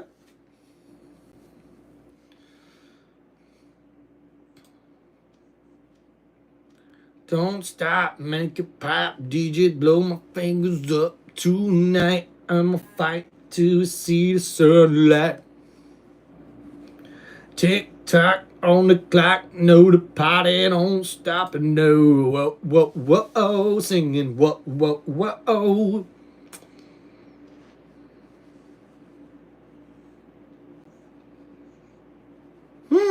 Okay. A U.S. championship man is what he says. You know, I would have thought that too before they let Jacob Fatu win. And now I'm actually really curious. Are they going to take this feud with Solo and make Solo possibly the United States champion? I'm not sure. But one thing that actually does come into mind now that I'm thinking about it is because of what happened to Jay, where unfortunately he lost the World Heavyweight Championship this past week on Monday Night Raw. Maybe we could see a new faction between Jimmy and Jey Uso getting back together, which has been reported on social media and on the internet as part of a rumor that we could possibly see that in the future coming up pretty soon here. Jimmy and Jey Uso back being reunited as a tag team. But I think Jacob Fatu sort of joining the fold with both of them could be a possibility. But we'll see what happens, right? I'll tell you what, there's one thing I can say about that interaction backstage between Jimmy Uso and the WWE Champion John Cena is we definitely have an opportunity here to see what the next storyline for Jimmy Uso is going to be, because right now we don't know that. We don't know what the next storyline is going to be for Jimmy Uso.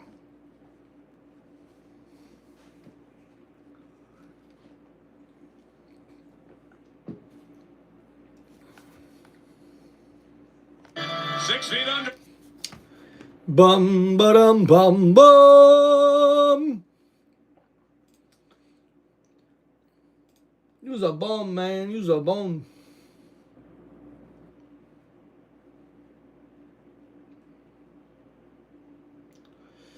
Just don't stop and make it pop.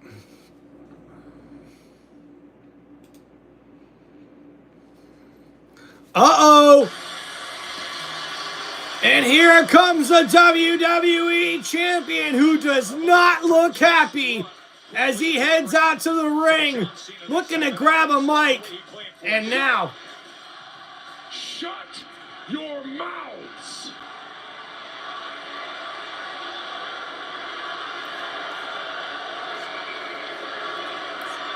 There is a level of disrespect that I can tolerate. R-Truth, you just crossed some lines.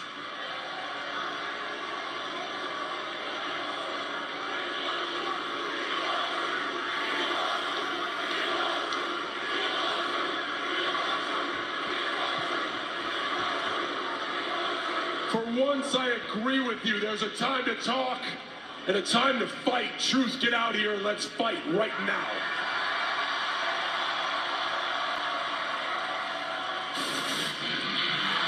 uh-oh! And look who's in the house tonight! It's CM Punk! And I don't think anybody's seen this coming. What do you see? A coked up personality. And I wonder what this means. Like, what a turn of events here. CM Punk here on SmackDown?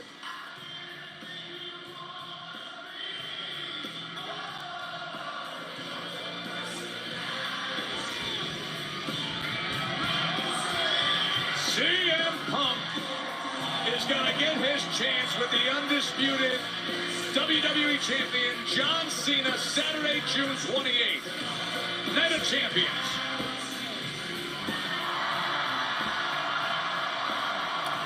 I am very curious to see what CM Punk is doing here on Friday Night SmackDown.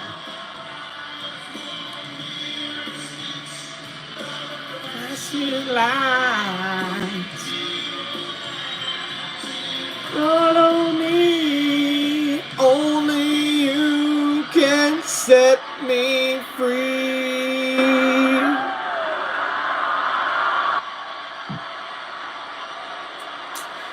Oh boy.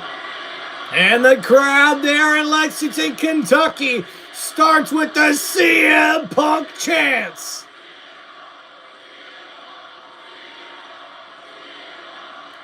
Is it great to be alive on a Friday night in Lexington, Kentucky, or what?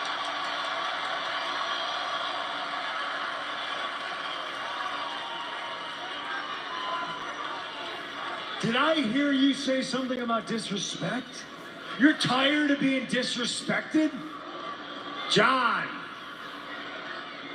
these people are tired of being disrespected.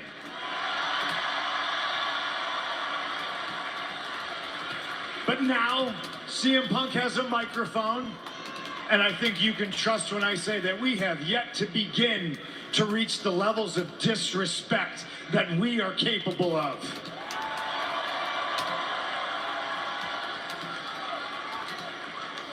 But for old time's sake, I'm gonna give you a chance.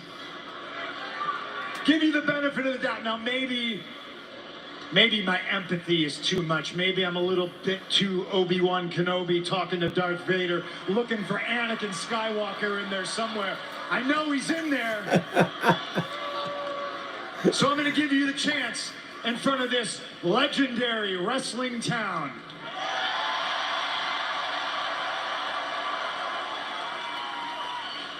Stop what you're doing. Let these people celebrate who and what you are. Let them put you on a pedestal on your way out. Let them celebrate the sacrifices you two have made for them and this business. Give them a happy ending. And a wink from CM Punk when he said that. A happy ending? What is going on here?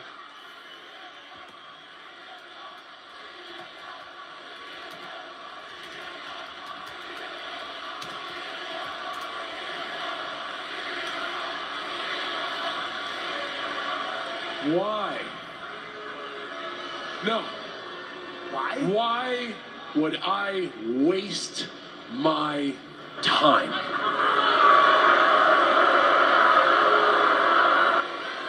These people don't matter. This place doesn't matter. Basketball doesn't matter. Horse racing doesn't matter. Okay, this is the only thing that matters. So I am going to eat crow to the same idiots that are wearing this t-shirt and singing your song. Fat chance. Okay, all right. Well, let the record state that CM Punk in Lexington, Kentucky gave you an out. All right, but now please, we'll do it your way. Let the disrespect begin. Ironically enough, your way is the CM Punk way. When that static hits and Cult of Personality plays through sold-out arenas, man, everybody knows it's about to get real. Yep, yeah, we do. Yeah, we do. And ladies and gentlemen on TV land watching on the USA Network, it is about to get real. Here's the truth that you want so badly. There's an old saying, you tell a strong man a lie to offend him. That's why it pisses me off when you, of all people, call me a hypocrite. Conversely, you tell a weak man the truth, and that offends him. And here's the truth, John.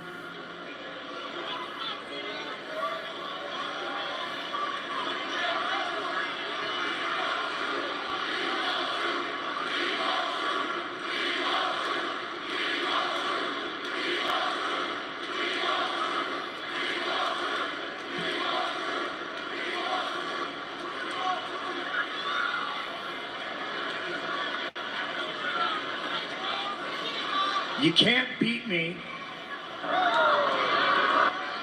When I'm at my best, you never could. And now, you said you're going to ruin wrestling. I'm taking it upon myself to go ahead and save it. Bear with me here, folks. I got a lot. As always, I got a lot I want to get off my chest.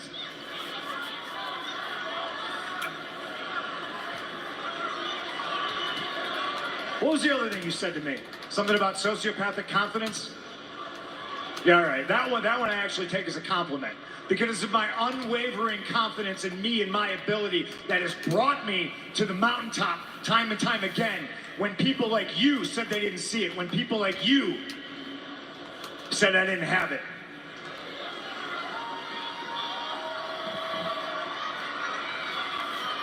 Interesting I'm point. not as confident man as you are, because I will not walk out into a sold-out arena dressed like a toddler who just struck out a T-ball. Ah! Oh, Cena almost broke. Cena almost laughed at it. I personally would like that one stricken from the record, because you know who I sound like? Well, I sound like a PG John Cena.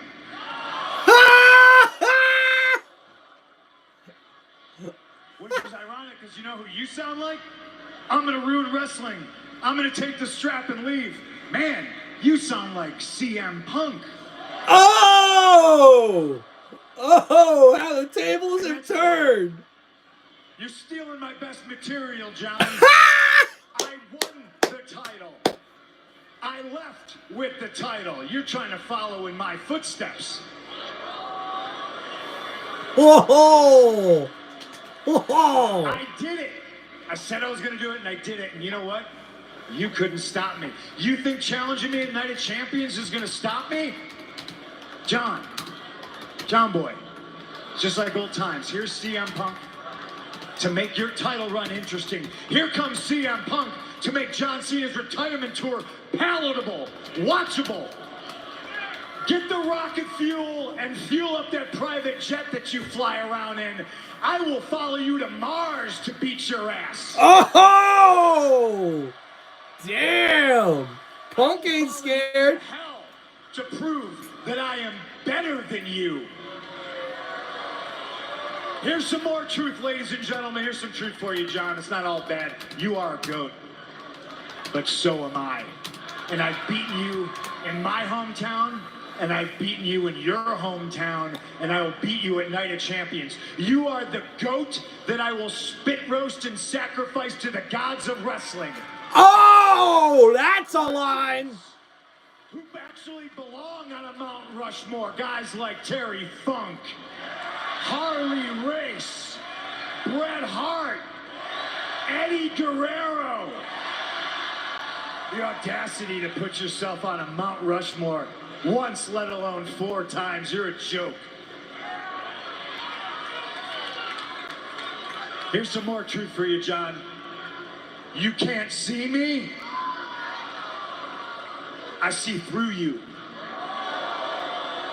And I always have.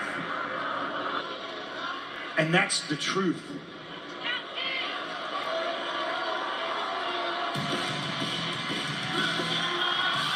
Well, an interesting promo to say the least, as we will see these two men in action at WWE Night of Champions in Riyadh, Saudi Arabia, with the oh, there's Ron Killings! Ron Killings is back! And the STF's now locked in on John Cena! Ron Killings again!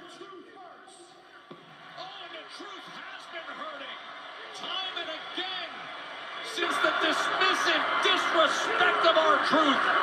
And now, our truth, or as he says, respect my name, Ron Killings being pulled off. And now Ron Killings once again being pulled off of the WWE Champion, John Cena. Nowhere to hide now, John. And the STF applied on the champion. And Ron Killings with another statement. Alexa Bliss. Alexa, last week we know you suffered a tough defeat in the women's Money in the Bank ladder match. So what's your mindset as you look ahead towards the future? Byron, I've won Money in the Bank. I've cashed in and made history. So no, I'm not rattled after one loss. Tonight, I'm going to remind everyone who Alexa Bliss is. You get one step closer to becoming queen of the ring. Sweetie, did you say queen? There is only room for one queen in this division. Woo!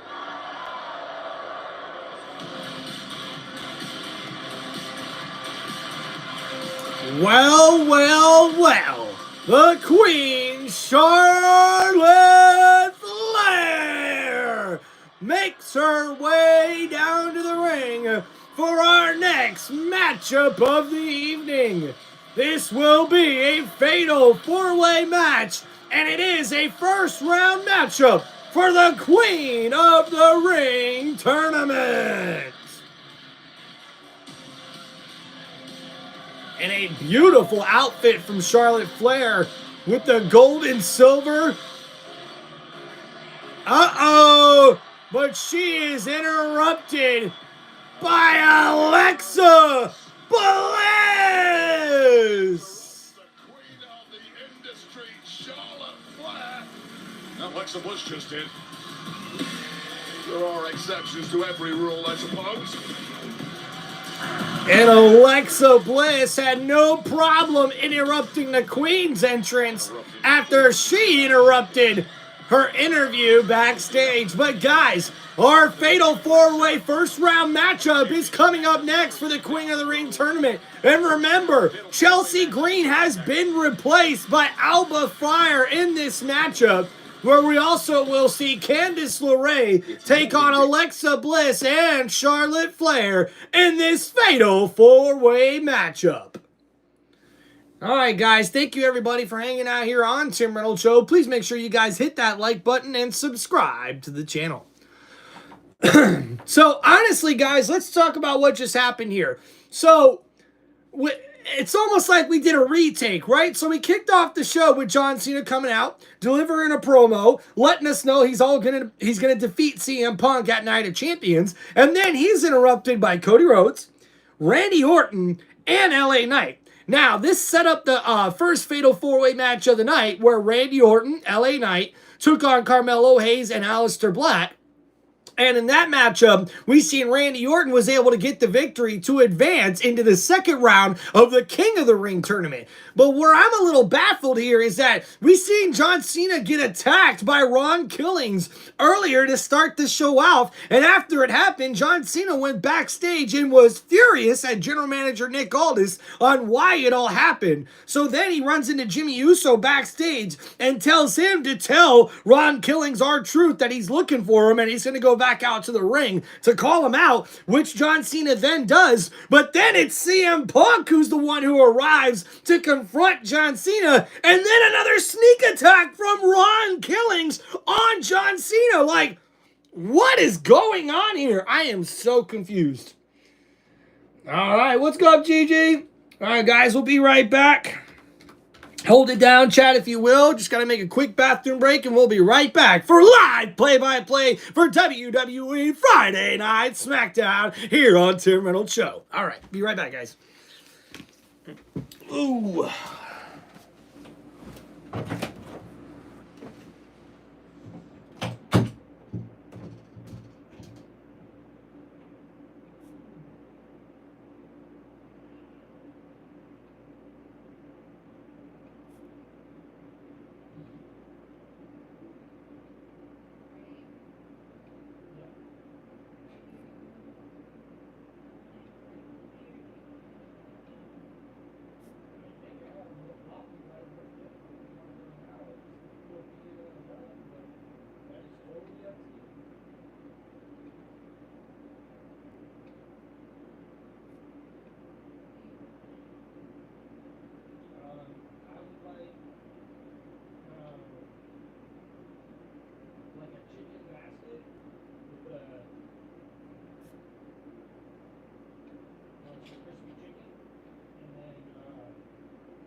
Alright, guys, we're back at it.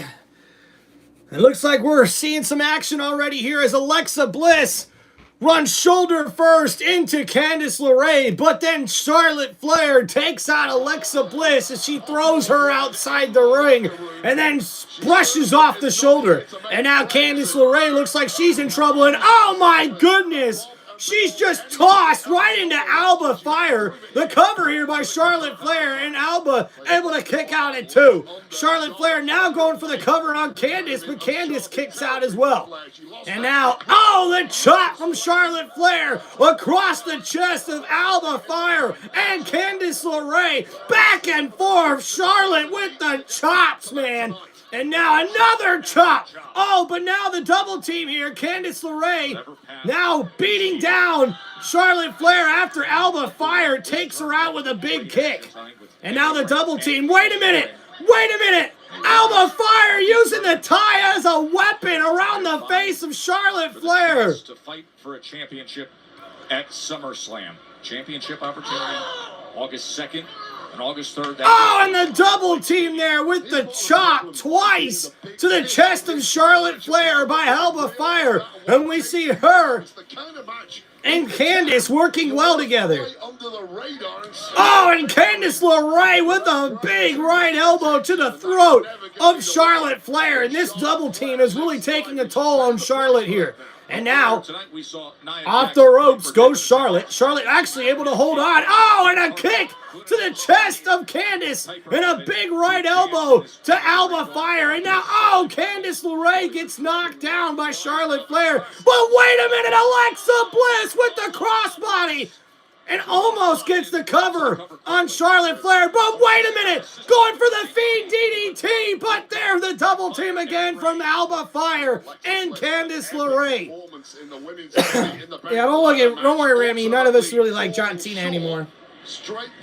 And now Alexa Bliss's head bounced off the top turnbuckle there by Candice LeRae. Alba Fire and her still going for the double team. But a big clothesline there from Charlotte Flair as she goes for the cover afterwards. But a kick out at 2 from Alba Fire. Charlotte Flair trying to recompose herself. And after that double team there, Charlotte Flair looks ready to keep the momentum going here in this matchup. But which one of these women will be able to come out on top in this fatal 4-way match that is a first round matchup in the Queen of the Ring tournament? And now Charlotte Flair going for a superplex there, but now a double superplex from Candice LeRae and Alba Fire. The cover, oh, wait a minute. Alba Fire didn't like that very much as she pulls Candice LeRae off of their opponent. And now, a little bit of controversy here going between both of these women as they're still trying to sort of work on the same page here. Charlotte Flair catching a beat down there from Candice LeRae and Alba Fire. As they continue the double team here, Charlotte's in trouble. Oh, but a big chin buster there to Alba Fire connects. And now Candice LeRae going for the Hurricane Rana, and it connects, taking down Charlotte. Oh, and the enziguri to the head of Charlotte Flair. Candice LeRae with the cover, and a kick out there at 2. And Candice does not look too happy with the referee there as she tries to call her shot and call the teamwork here with Alba Fire, who then just took out one of their opponents, Alexa Bliss, who was up on the ring apron, and she gets knocked down by Alba Fire. And now Candice LeRae and Alba double teaming here. Candice up on the middle rope, Alba Fire holding Charlotte, but Charlotte fighting back, and oh, a big boot to the face knocks down Candice LeRae off of the top rope. But a roll through, Alba Fire with the cover, and a kick out from Charlotte at 2. Alba Fire with the nice counter there as she was able to reverse that move against Charlotte, and now Charlotte's in trouble. A stomp and a beatdown from Alba Fire in the corner, and now stomping at the neck of Charlotte Flair in the corner. Alba Fire really showing off her work here. She stands on the hair of the Queen, Charlotte Flair. And outside, we see Alba Fire and Candice LeRae battling it out as Alba Fire now pulls the hair of Charlotte Flair, and it's Alexa Bliss now being thrown into the announcer's table by Candice LeRae. And now Candice back in the ring. Her and, Alba Fire hit the double suplex once again. And when Candice went for the cover, Alba Fire says, I see you. I see what you're doing. Now these two try to stay on the same page as Alba Fire once again stepping on the hair of Charlotte Flair, showing so much disrespect to the legend herself. Uh-oh, Charlotte Flair, though, battling back with a couple of right elbows to the chin of Alba Fire and Candice, but oh, Alba Fire with a kick to the gut. Knocks down Charlotte Flair, and now she's in trouble with another 2-on-1 assault here. Throwing, oh, wait a minute, Charlotte Flair able to roll through. She's up on the apron and a kick to Alba Fire, and then a shoulder to the gut of Candice LeRae. Charlotte continues to battle back in this matchup. And pretty much double teamed the whole match. Charlotte now goes up to the top rope, but she's caught by Candice LeRae. And now, uh-oh, we're seeing the double team here from Candice LeRae and Alba Fire. This could be big trouble for Charlotte. Charlotte's in trouble, possibly a superplex here, but wait a minute. Alexa Bliss has got both of those women, and oh my goodness, a 4-woman superplex connects as Alexa Bliss is able to hit the powerbomb and a cover, but a kick out at 2 by Charlotte Flair, and Alexis can't believe it. Bliss thought she had the victory here as she delivered that powerbomb, bringing both Alba Fire and Candice LeRae off of the middle rope, and Charlotte Flair unfortunately takes the brunt of that superplex from the top rope. And now a shoulder tackle knocks down LeRae. Another one knocks down Alba. And now the right hands coming from Bliss knock out Candice. And now the Russian leg sweep takes out Alba Fire. And Alexa Bliss, oh, drops Charlotte Flair. And Bliss is in control of this matchup. And now Bliss off the ropes.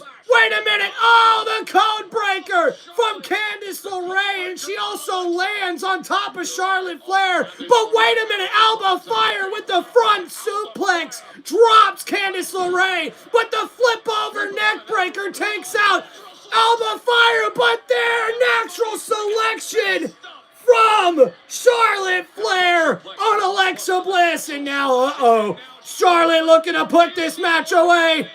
The figure 4 leg lock's locked in. She's going for the figure 8. The figure 8's almost locked in, but wait a minute. Candice LeRae, oh, hits the lion salt moonsault as she bounces off the middle rope and connects, taking out Charlotte Flair. But Alba Fire connects with that super kick, taking out Candice. And oh, a beautiful maneuver there. Drops Charlotte Flair. The cover.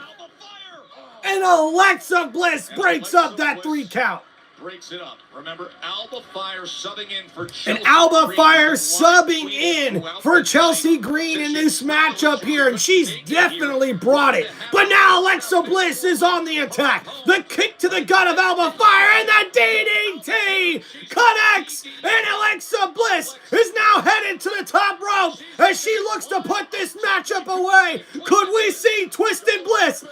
Alexa from the top rope, Twisted Bliss connects the cover. 1, 2, and Charlotte Flair gets there in time to break up that 3 count. And now Charlotte Flair tosses out Alexa Bliss, but wait a minute, Bliss is on the apron. Oh, but the big boot from Charlotte Flair connects. But wait a minute, Candice LeRae rolls up Charlotte, the cover. Oh, and a kick out at 2. Charlotte almost got caught. Ducking underneath the clothesline. Oh, but a spear! A spear from Charlotte to Candice LeRae. Oh, and a kick out at 2. I thought Charlotte had it there. Charlotte connects with the spear, but somehow Candice LeRae is able to kick out. And now going for the figure 4, but oh, a super kick from Alba Fire connects to the head of Charlotte Flair. And now, oh no, going for the unprettier, but wait a minute. Oh, the boot to the face connects. And now going for the figure 8. It's locked in. The figure 8 is locked in. Alba Fire's in trouble. Will she tap out? But wait a minute. There's Alexa Bliss. Twisted Bliss. The cover. 2, 3. And the bell has rung. And Alexa Bliss.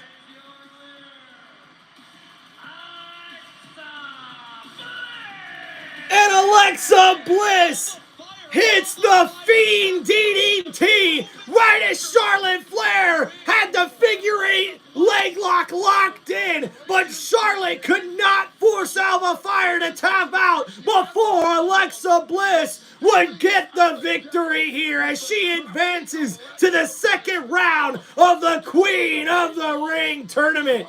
And Charlotte Flair does not look too happy as the Queen of the WWE will not advance in the Queen of the Ring tournament as Alexa Bliss punches her ticket to the second round. An amazing matchup here on Friday Night SmackDown. Look at that look. And Charlotte gives to Bliss. Queen of the Ring, semifinalist Alexa. And Bliss takes a bow as she taunts the Queen, Charlotte Flair. And there's Cody Rhodes, the American Nightmare, getting ready. And he runs into CM Punk. You know we can't run away from each other forever. I know. Good luck tonight. After Night of Champions, we'll see who's chasing who.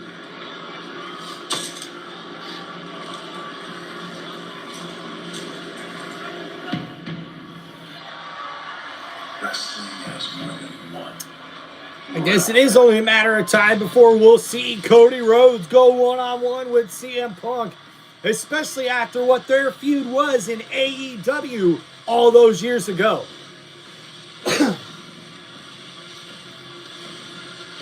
Adrenaline in my soul, every thought out of control. I do it all again for all to see. The crowd is here, about to blow. They paid for me to start the show. Lights go out, the camera's on, let's go. Whoa. My father said when I was younger, I'd find my own way. Yeah, yeah. Scheduled for one fall. Introducing first from Atlanta, Georgia, weighing in at 222 pounds, the American Nightmare, Cody Rhodes. And that's right, guys. This next matchup is scheduled for one fall. It is a first-round fatal four-way matchup in the King of the Ring tournament. And guys, introducing first, he is the American Nightmare, Cody Rhodes!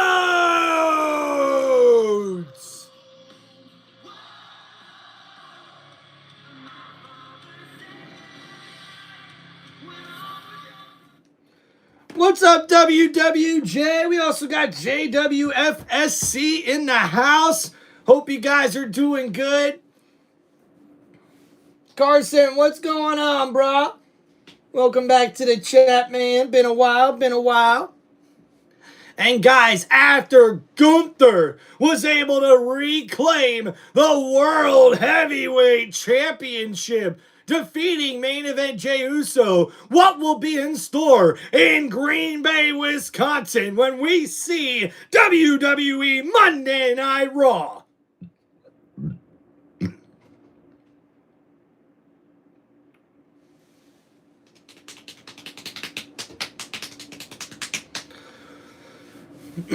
It looks like we're getting set up here too, guys, for a future storyline coming up with Cody Rhodes and CM Punk. Hell yeah, hell yeah. Hell right. Everybody there in America somewhere. It's a bottle of wine, it's a bottle of turn, it's a chance to lie.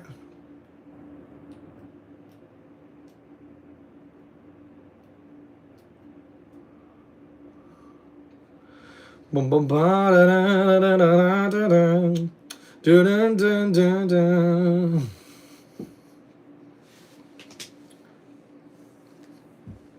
Rico says he needed a better challenge. Okay, I get you.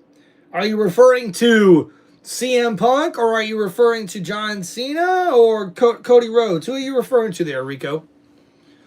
Now, if you ask me, I'm excited to see CM Punk versus John Cena for the WWE Championship. But where I kind of have a little bit of frustration is I don't really know where these storylines are headed. And we all know WWE likes to keep you on your toes that way. So I don't know necessarily what that means for the future title run of John Cena. I definitely don't see CM Punk taking the championship off of John Cena at Night of Champions. But I guess crazier things have happened in the WWE.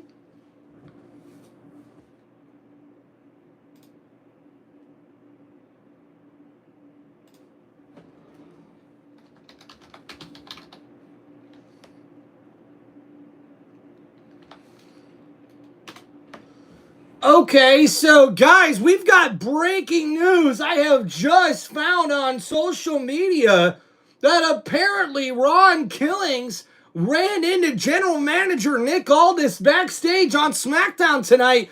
And guys, it's official. John Cena and Ron Killings will go one-on-one next week on Friday Night SmackDown? Holy smokes! This looks incredible. We have got to check this out to make sure this is legit.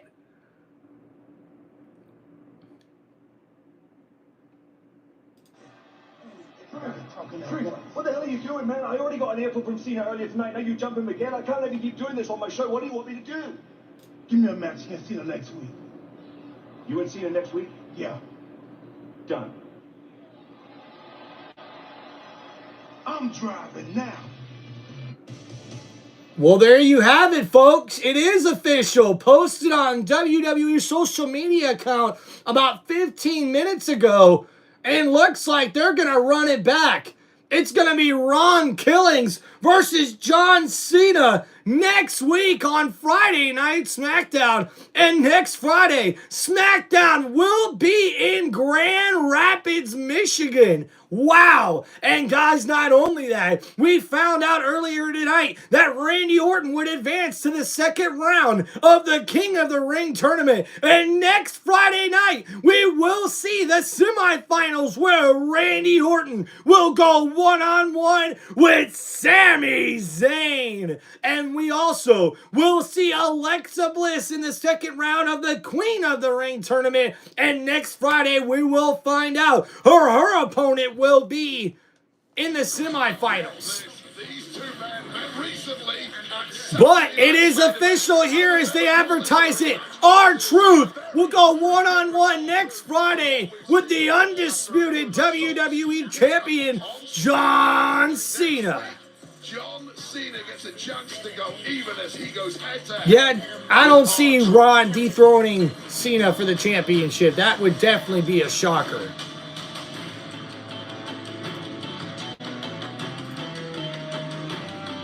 Last time we saw Shinsuke Nakamura, he was in the thrilling Money in the Bank triple threat qualifier that LA Knight was able to take. Shinsuke Nakamura, who has won it all in WWE, except, of course, the King of the Ring tournament and a World Championship. He will get the opportunity to... Oh, you know, JWFC, FSC. You may be right there, man. Roxanne Perez has been on a tear lately, and it would not surprise me one bit if she ends up winning Queen of the Ring.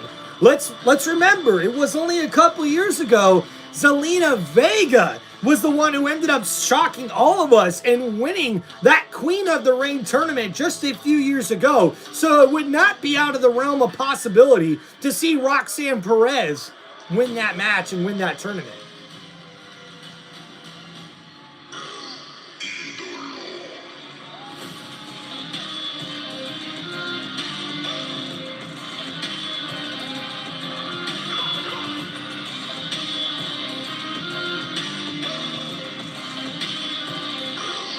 Eagle.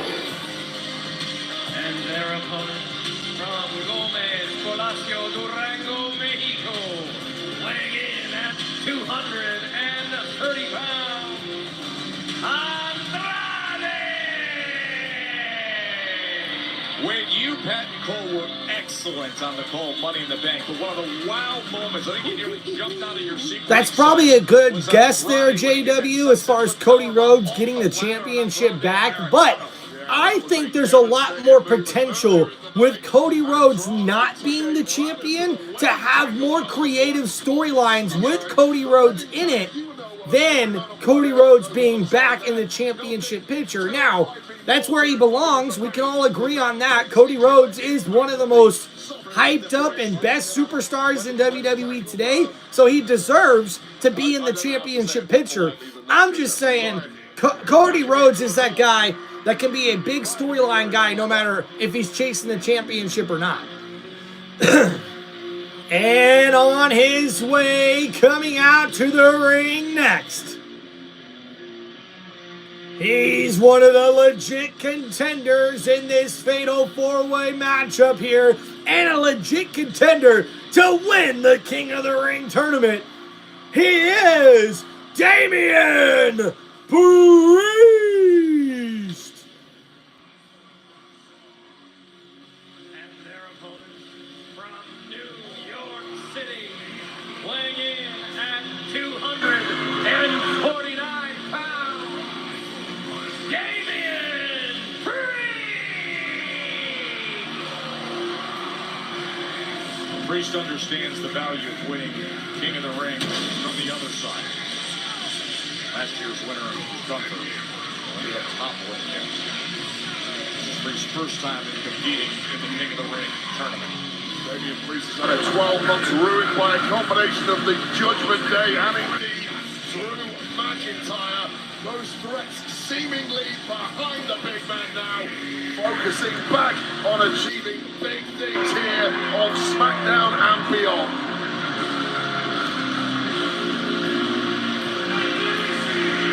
Wildly interesting combination of talent in the ring right now. King of the Ring. First round of the tournament. Fatal four-way. No DQs, no countouts. The first to win by pinfall or submission advances.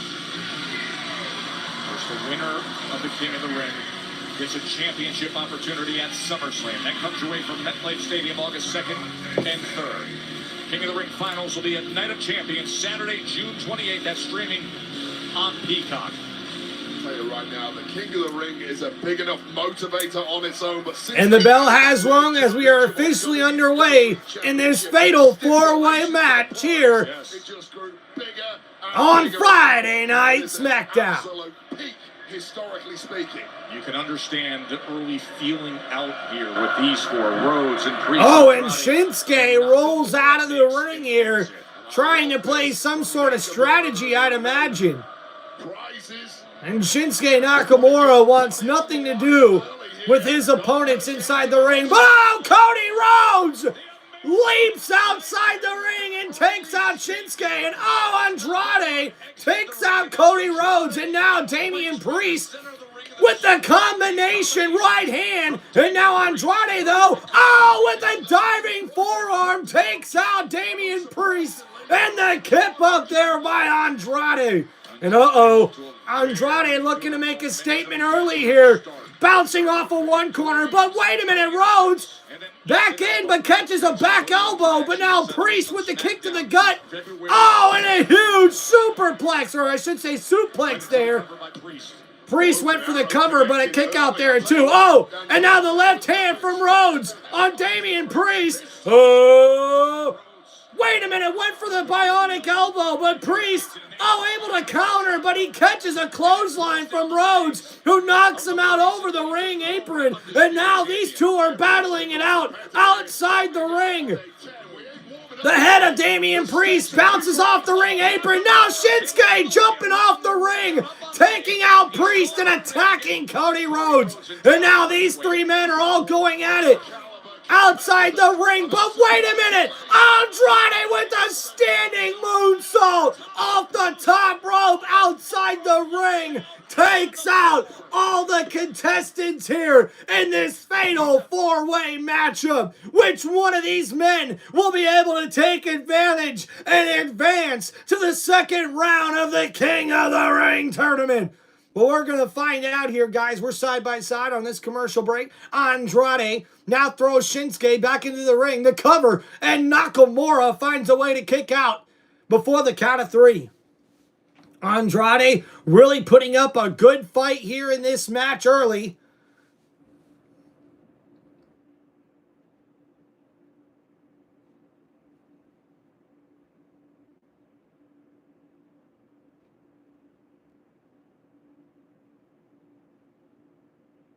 Oh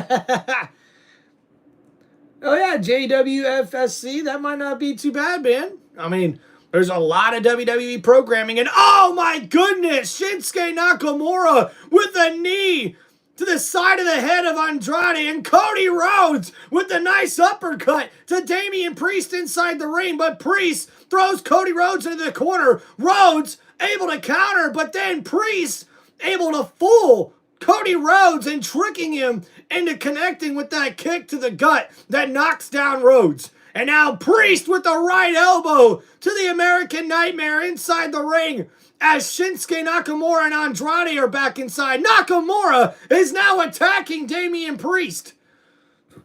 Uh-oh, the roll-up by Andrade. And a kick out there quickly by Cody Rhodes, who now is back on the attack with Andrade taking right hands in the corner from the American Nightmare. Oh, but wait a minute, a nice counter there by Andrade as we see Cody Rhodes falls head first on top of the top turnbuckle. And now Shinsuke Nakamura takes a big right elbow from Damian Priest, who tries to fight back in this matchup. And now it's Nakamura's turn to take some stomps in the corner from Damian Priest. And now Priest switches his attention onto Andrade. Andrade, oh, catches a big right elbow that drops him, and now Cody Rhodes drives the head of Shinsuke Nakamura into the top of the announcer's table. Oh, but Nakamura stops the second attempt as it's Cody Rhodes who now has his head bounced off of the announcer's table. And now Priest focuses attack on Cody Rhodes with that big boot right to the chin and throat of Cody Rhodes in the corner. And now Nakamura bounces the head of Andrade off of the top turnbuckle. And now Rhodes and Priest. Oh! After a stare down there, Priest with the right elbow right to the throat of the American Nightmare. But now Shinsuke Nakamura sneaks attacks Damian Priest from behind with that kick and elbow combination. Now Priest is in trouble. Nakamura setting up his opponent here. Andrade in the corner could be in some trouble. Shinsuke, oh, with the big knee to the gut, and that knocks Andrade off the top rope. And wait a minute, Priest went for the splash in the corner, and Nakamura caught him. And now throwing Priest. Oh, Priest in trouble. Oh, and that suplex-like maneuver, dropping Priest off the middle rope, connects, and now Nakamura, oh, with the enziguri, takes out Cody Rhodes and knocks him down to his ass. And now, uh-oh, Nakamura with the kicks right to the chin of Cody Rhodes. And now Nakamura looking to gain momentum in this matchup. Rhodes in trouble. Oh, but Cody moves out of the way in the nick of time. The knee hits the top turnbuckle, and now Cody Rhodes. Oh, wait a minute. Rhodes going for the figure four here. And the figure four's locked in. It's not fully in, but Rhodes has got the figure four locked in a little bit. And that ankle now of Nakamura looks like he's in trouble. Oh, but Andrade with the splash off the top rope on top of Cody Rhodes. But then Damian Priest connects with an enziguri to the side of the head of Andrade. Back and forth goes this matchup as now Damian Priest, oh, hits the splash on Andrade and the splash in the corner on Cody Rhodes. The big forearm knocks down Andrade, and now Damian Priest is in control of this matchup. Looking to get back in position. Now Priest, uh-oh, on the outside, off of the steel steps, and the big hammer fist on the head of Shinsuke Nakamura connects. And now Damian Priest. Uh-oh, Priest going for a little old school here, guys, as he heads up to the top rope. Shinsuke in trouble, but wait a minute, Cody Rhodes got caught as he, oh no! That didn't look good. As Cody Rhodes jumped up to the top rope. Andrade went for the roll up there on Shinsuke, and oh, wait a minute, Shinsuke rolls through into an armbar. The armbar's locked in on Andrade, and Cody Rhodes breaks it up. So Damian Priest was going for old school up on the top rope, and Cody Rhodes jumped up to the top rope to attack Priest, and Priest blocked it. But then we seen Shinsuke Nakamura knock down Damian Priest, who fell very awkwardly on top of the top rope. And uh-oh, now Cody Rhodes is going for the tables. Uh-oh. And the Slim Jim tables are out here, folks. And now there's no disqualifications here in this matchup, as Cody Rhodes has the table set up outside of the ring. Andrade looks like the one who could be in trouble here. Rhodes measuring where the table is as he looks to grab Andrade here. Possibly looking for a superplex over the top rope here. Andrade trying to fight back as he hooks his leg on the ropes here. Cody now's the one who's about to be suplexed, but he blocks that. Andrade now, wait a minute. Priest there beats down Andrade on his back, and wait a minute. Now we see a double team here.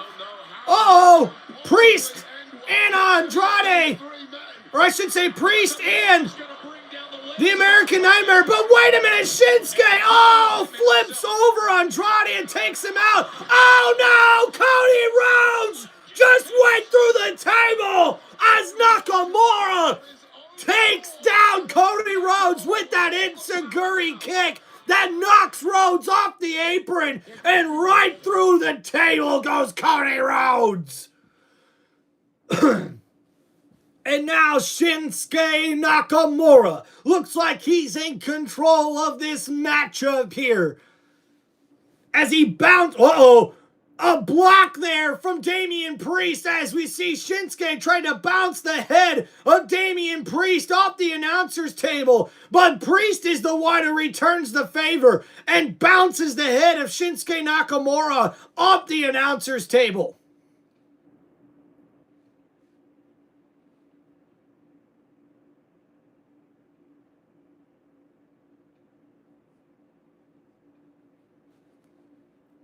Now, wait a minute. Andrade and Shinsuke working together. Oh, and a big double team there as the boot connects right to the face of Damian Priest from Andrade. A nice move there. And now Shinsuke and Andrade working to eliminate Damian Priest. And the double team as they throw Damian Priest over the announcer's table.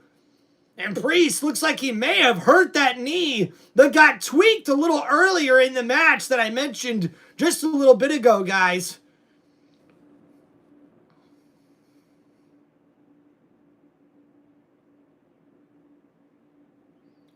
Oh, and now Damian Priest taken out over the timekeeper's table by Andrade and Shinsuke. And now Shinsuke with the sneak attack behind Andrade with the elbow to the back of the head.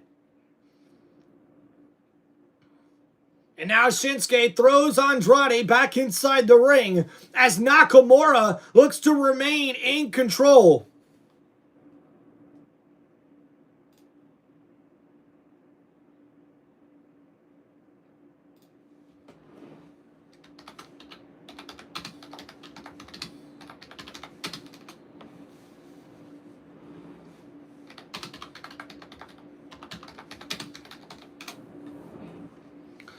Oh, and now Nakamura working on Andrade with the kicks inside the ring.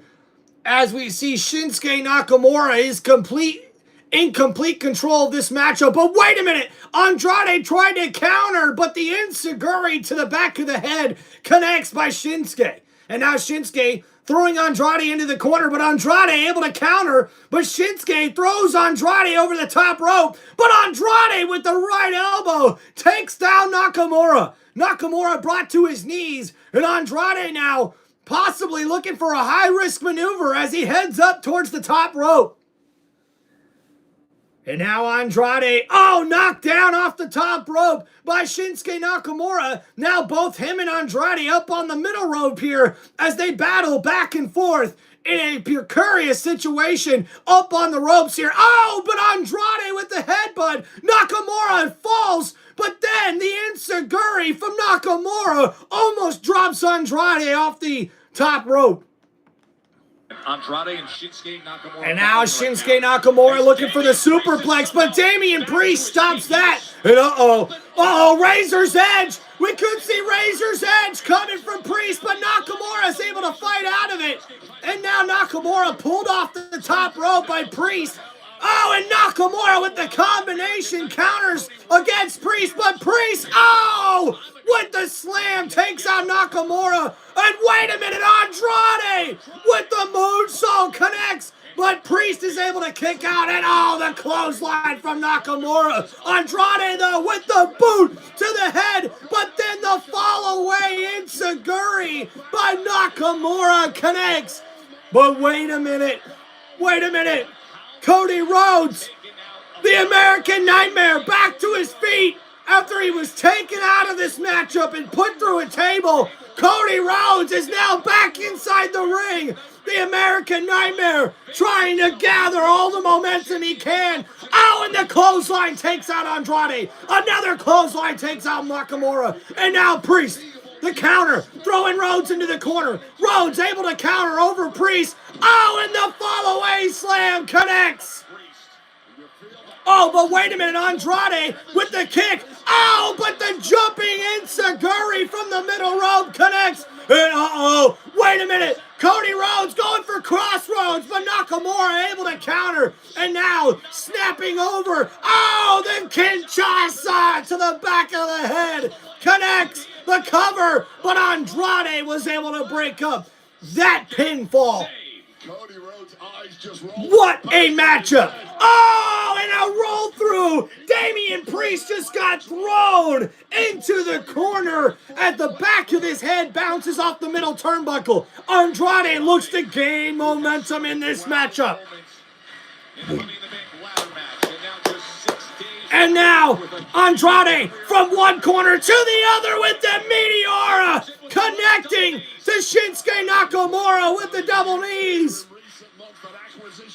And now Andrade from one corner to the other. Wait a minute, Priest able to counter, but Andrade counters himself. And now after an elbow, a spinning back elbow from Andrade. And the spin through neckbreaker connects. Andrade with the cover, but Shinsuke Nakamura is able to break up that pinfall. Andrade putting up one hell of a fight in this fatal four-way match. And now Shinsuke catches a right elbow from Andrade. And Shinsuke, though, retaliates with a right elbow of his own. And now Andrade follows it up with another right elbow. Shinsuke with another right elbow. A chop from Andrade. A kick to the chest from Nakamura. These two are going at it. Nakamura now with a kick to the gut. Drops Andrade to a knee. But wait a minute, Cody Rhodes. He went for a double Cody cutter. And I don't think it really connected. And Rhodes looks like he got hurt. Priest now with the kick to the gut. And he's looking for Razor's Edge. Cody able to get out of it. Cody Rhodes from the top rope. A Cody cutter connects from the top rope. And now Cody Rhodes in control. Andrade in trouble. Crossroads. But Cody Rhodes is not done there. And wait a minute. Nakamura with the sleeper hold. Rhodes is in trouble. Nakamura. Wait a minute. Nakamura. Looking for. Wait a minute. But Rhodes counters. Cody connects the cover. And Cody Rhodes gets the victory here in the main event of Friday Night SmackDown. And your winner, the American Nightmare, Cody Rhodes, as he advances to the second round of the Men's King of the Ring tournament. A beautiful crossroads there from the American Nightmare on Shinsuke Nakamura. Gets the victory for the American Nightmare as he advances to the second round, and now only one spot remains. We're on Monday Night Raw. We will find out, will Bronson Reed, Rusev, Sheamus, or main event Jey Uso be able to be the last person to punch their ticket to the second round of the King of the Ring tournament? But what a victory here tonight in the main event of WWE Friday Night SmackDown. Your winner, Cody Rhodes.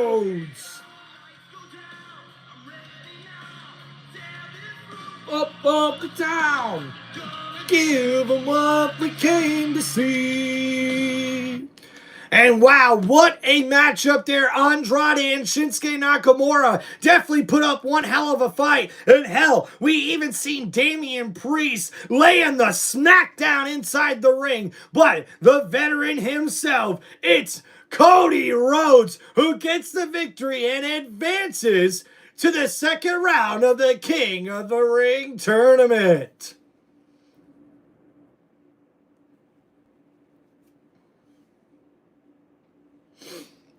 All right, guys. Well, thank you for hanging out here on Tim Reynolds Show for this live play-by-play for WWE Friday Night SmackDown. And what an explosive show it was, guys. Man, after Money in the Bank happened this past weekend, it was definitely a shocker to see here that R-Truth was the one who cost John Cena his main event tag team matchup at Money in the Bank. But Ron Killings was not done there, as he attacks John Cena not once, but twice here tonight on Friday Night SmackDown. And that has earned him a one-on-one matchup next Friday night on Friday Night SmackDown, where we will see John Cena go one-on-one with Ron Killings. And that should be one hell of a matchup next Friday night on SmackDown. But we also will find out who the last participants will be to claim the second round spots in not only the King of the Ring tournament, but also the Queen of the Ring tournament, where we will move one step closer to crowning new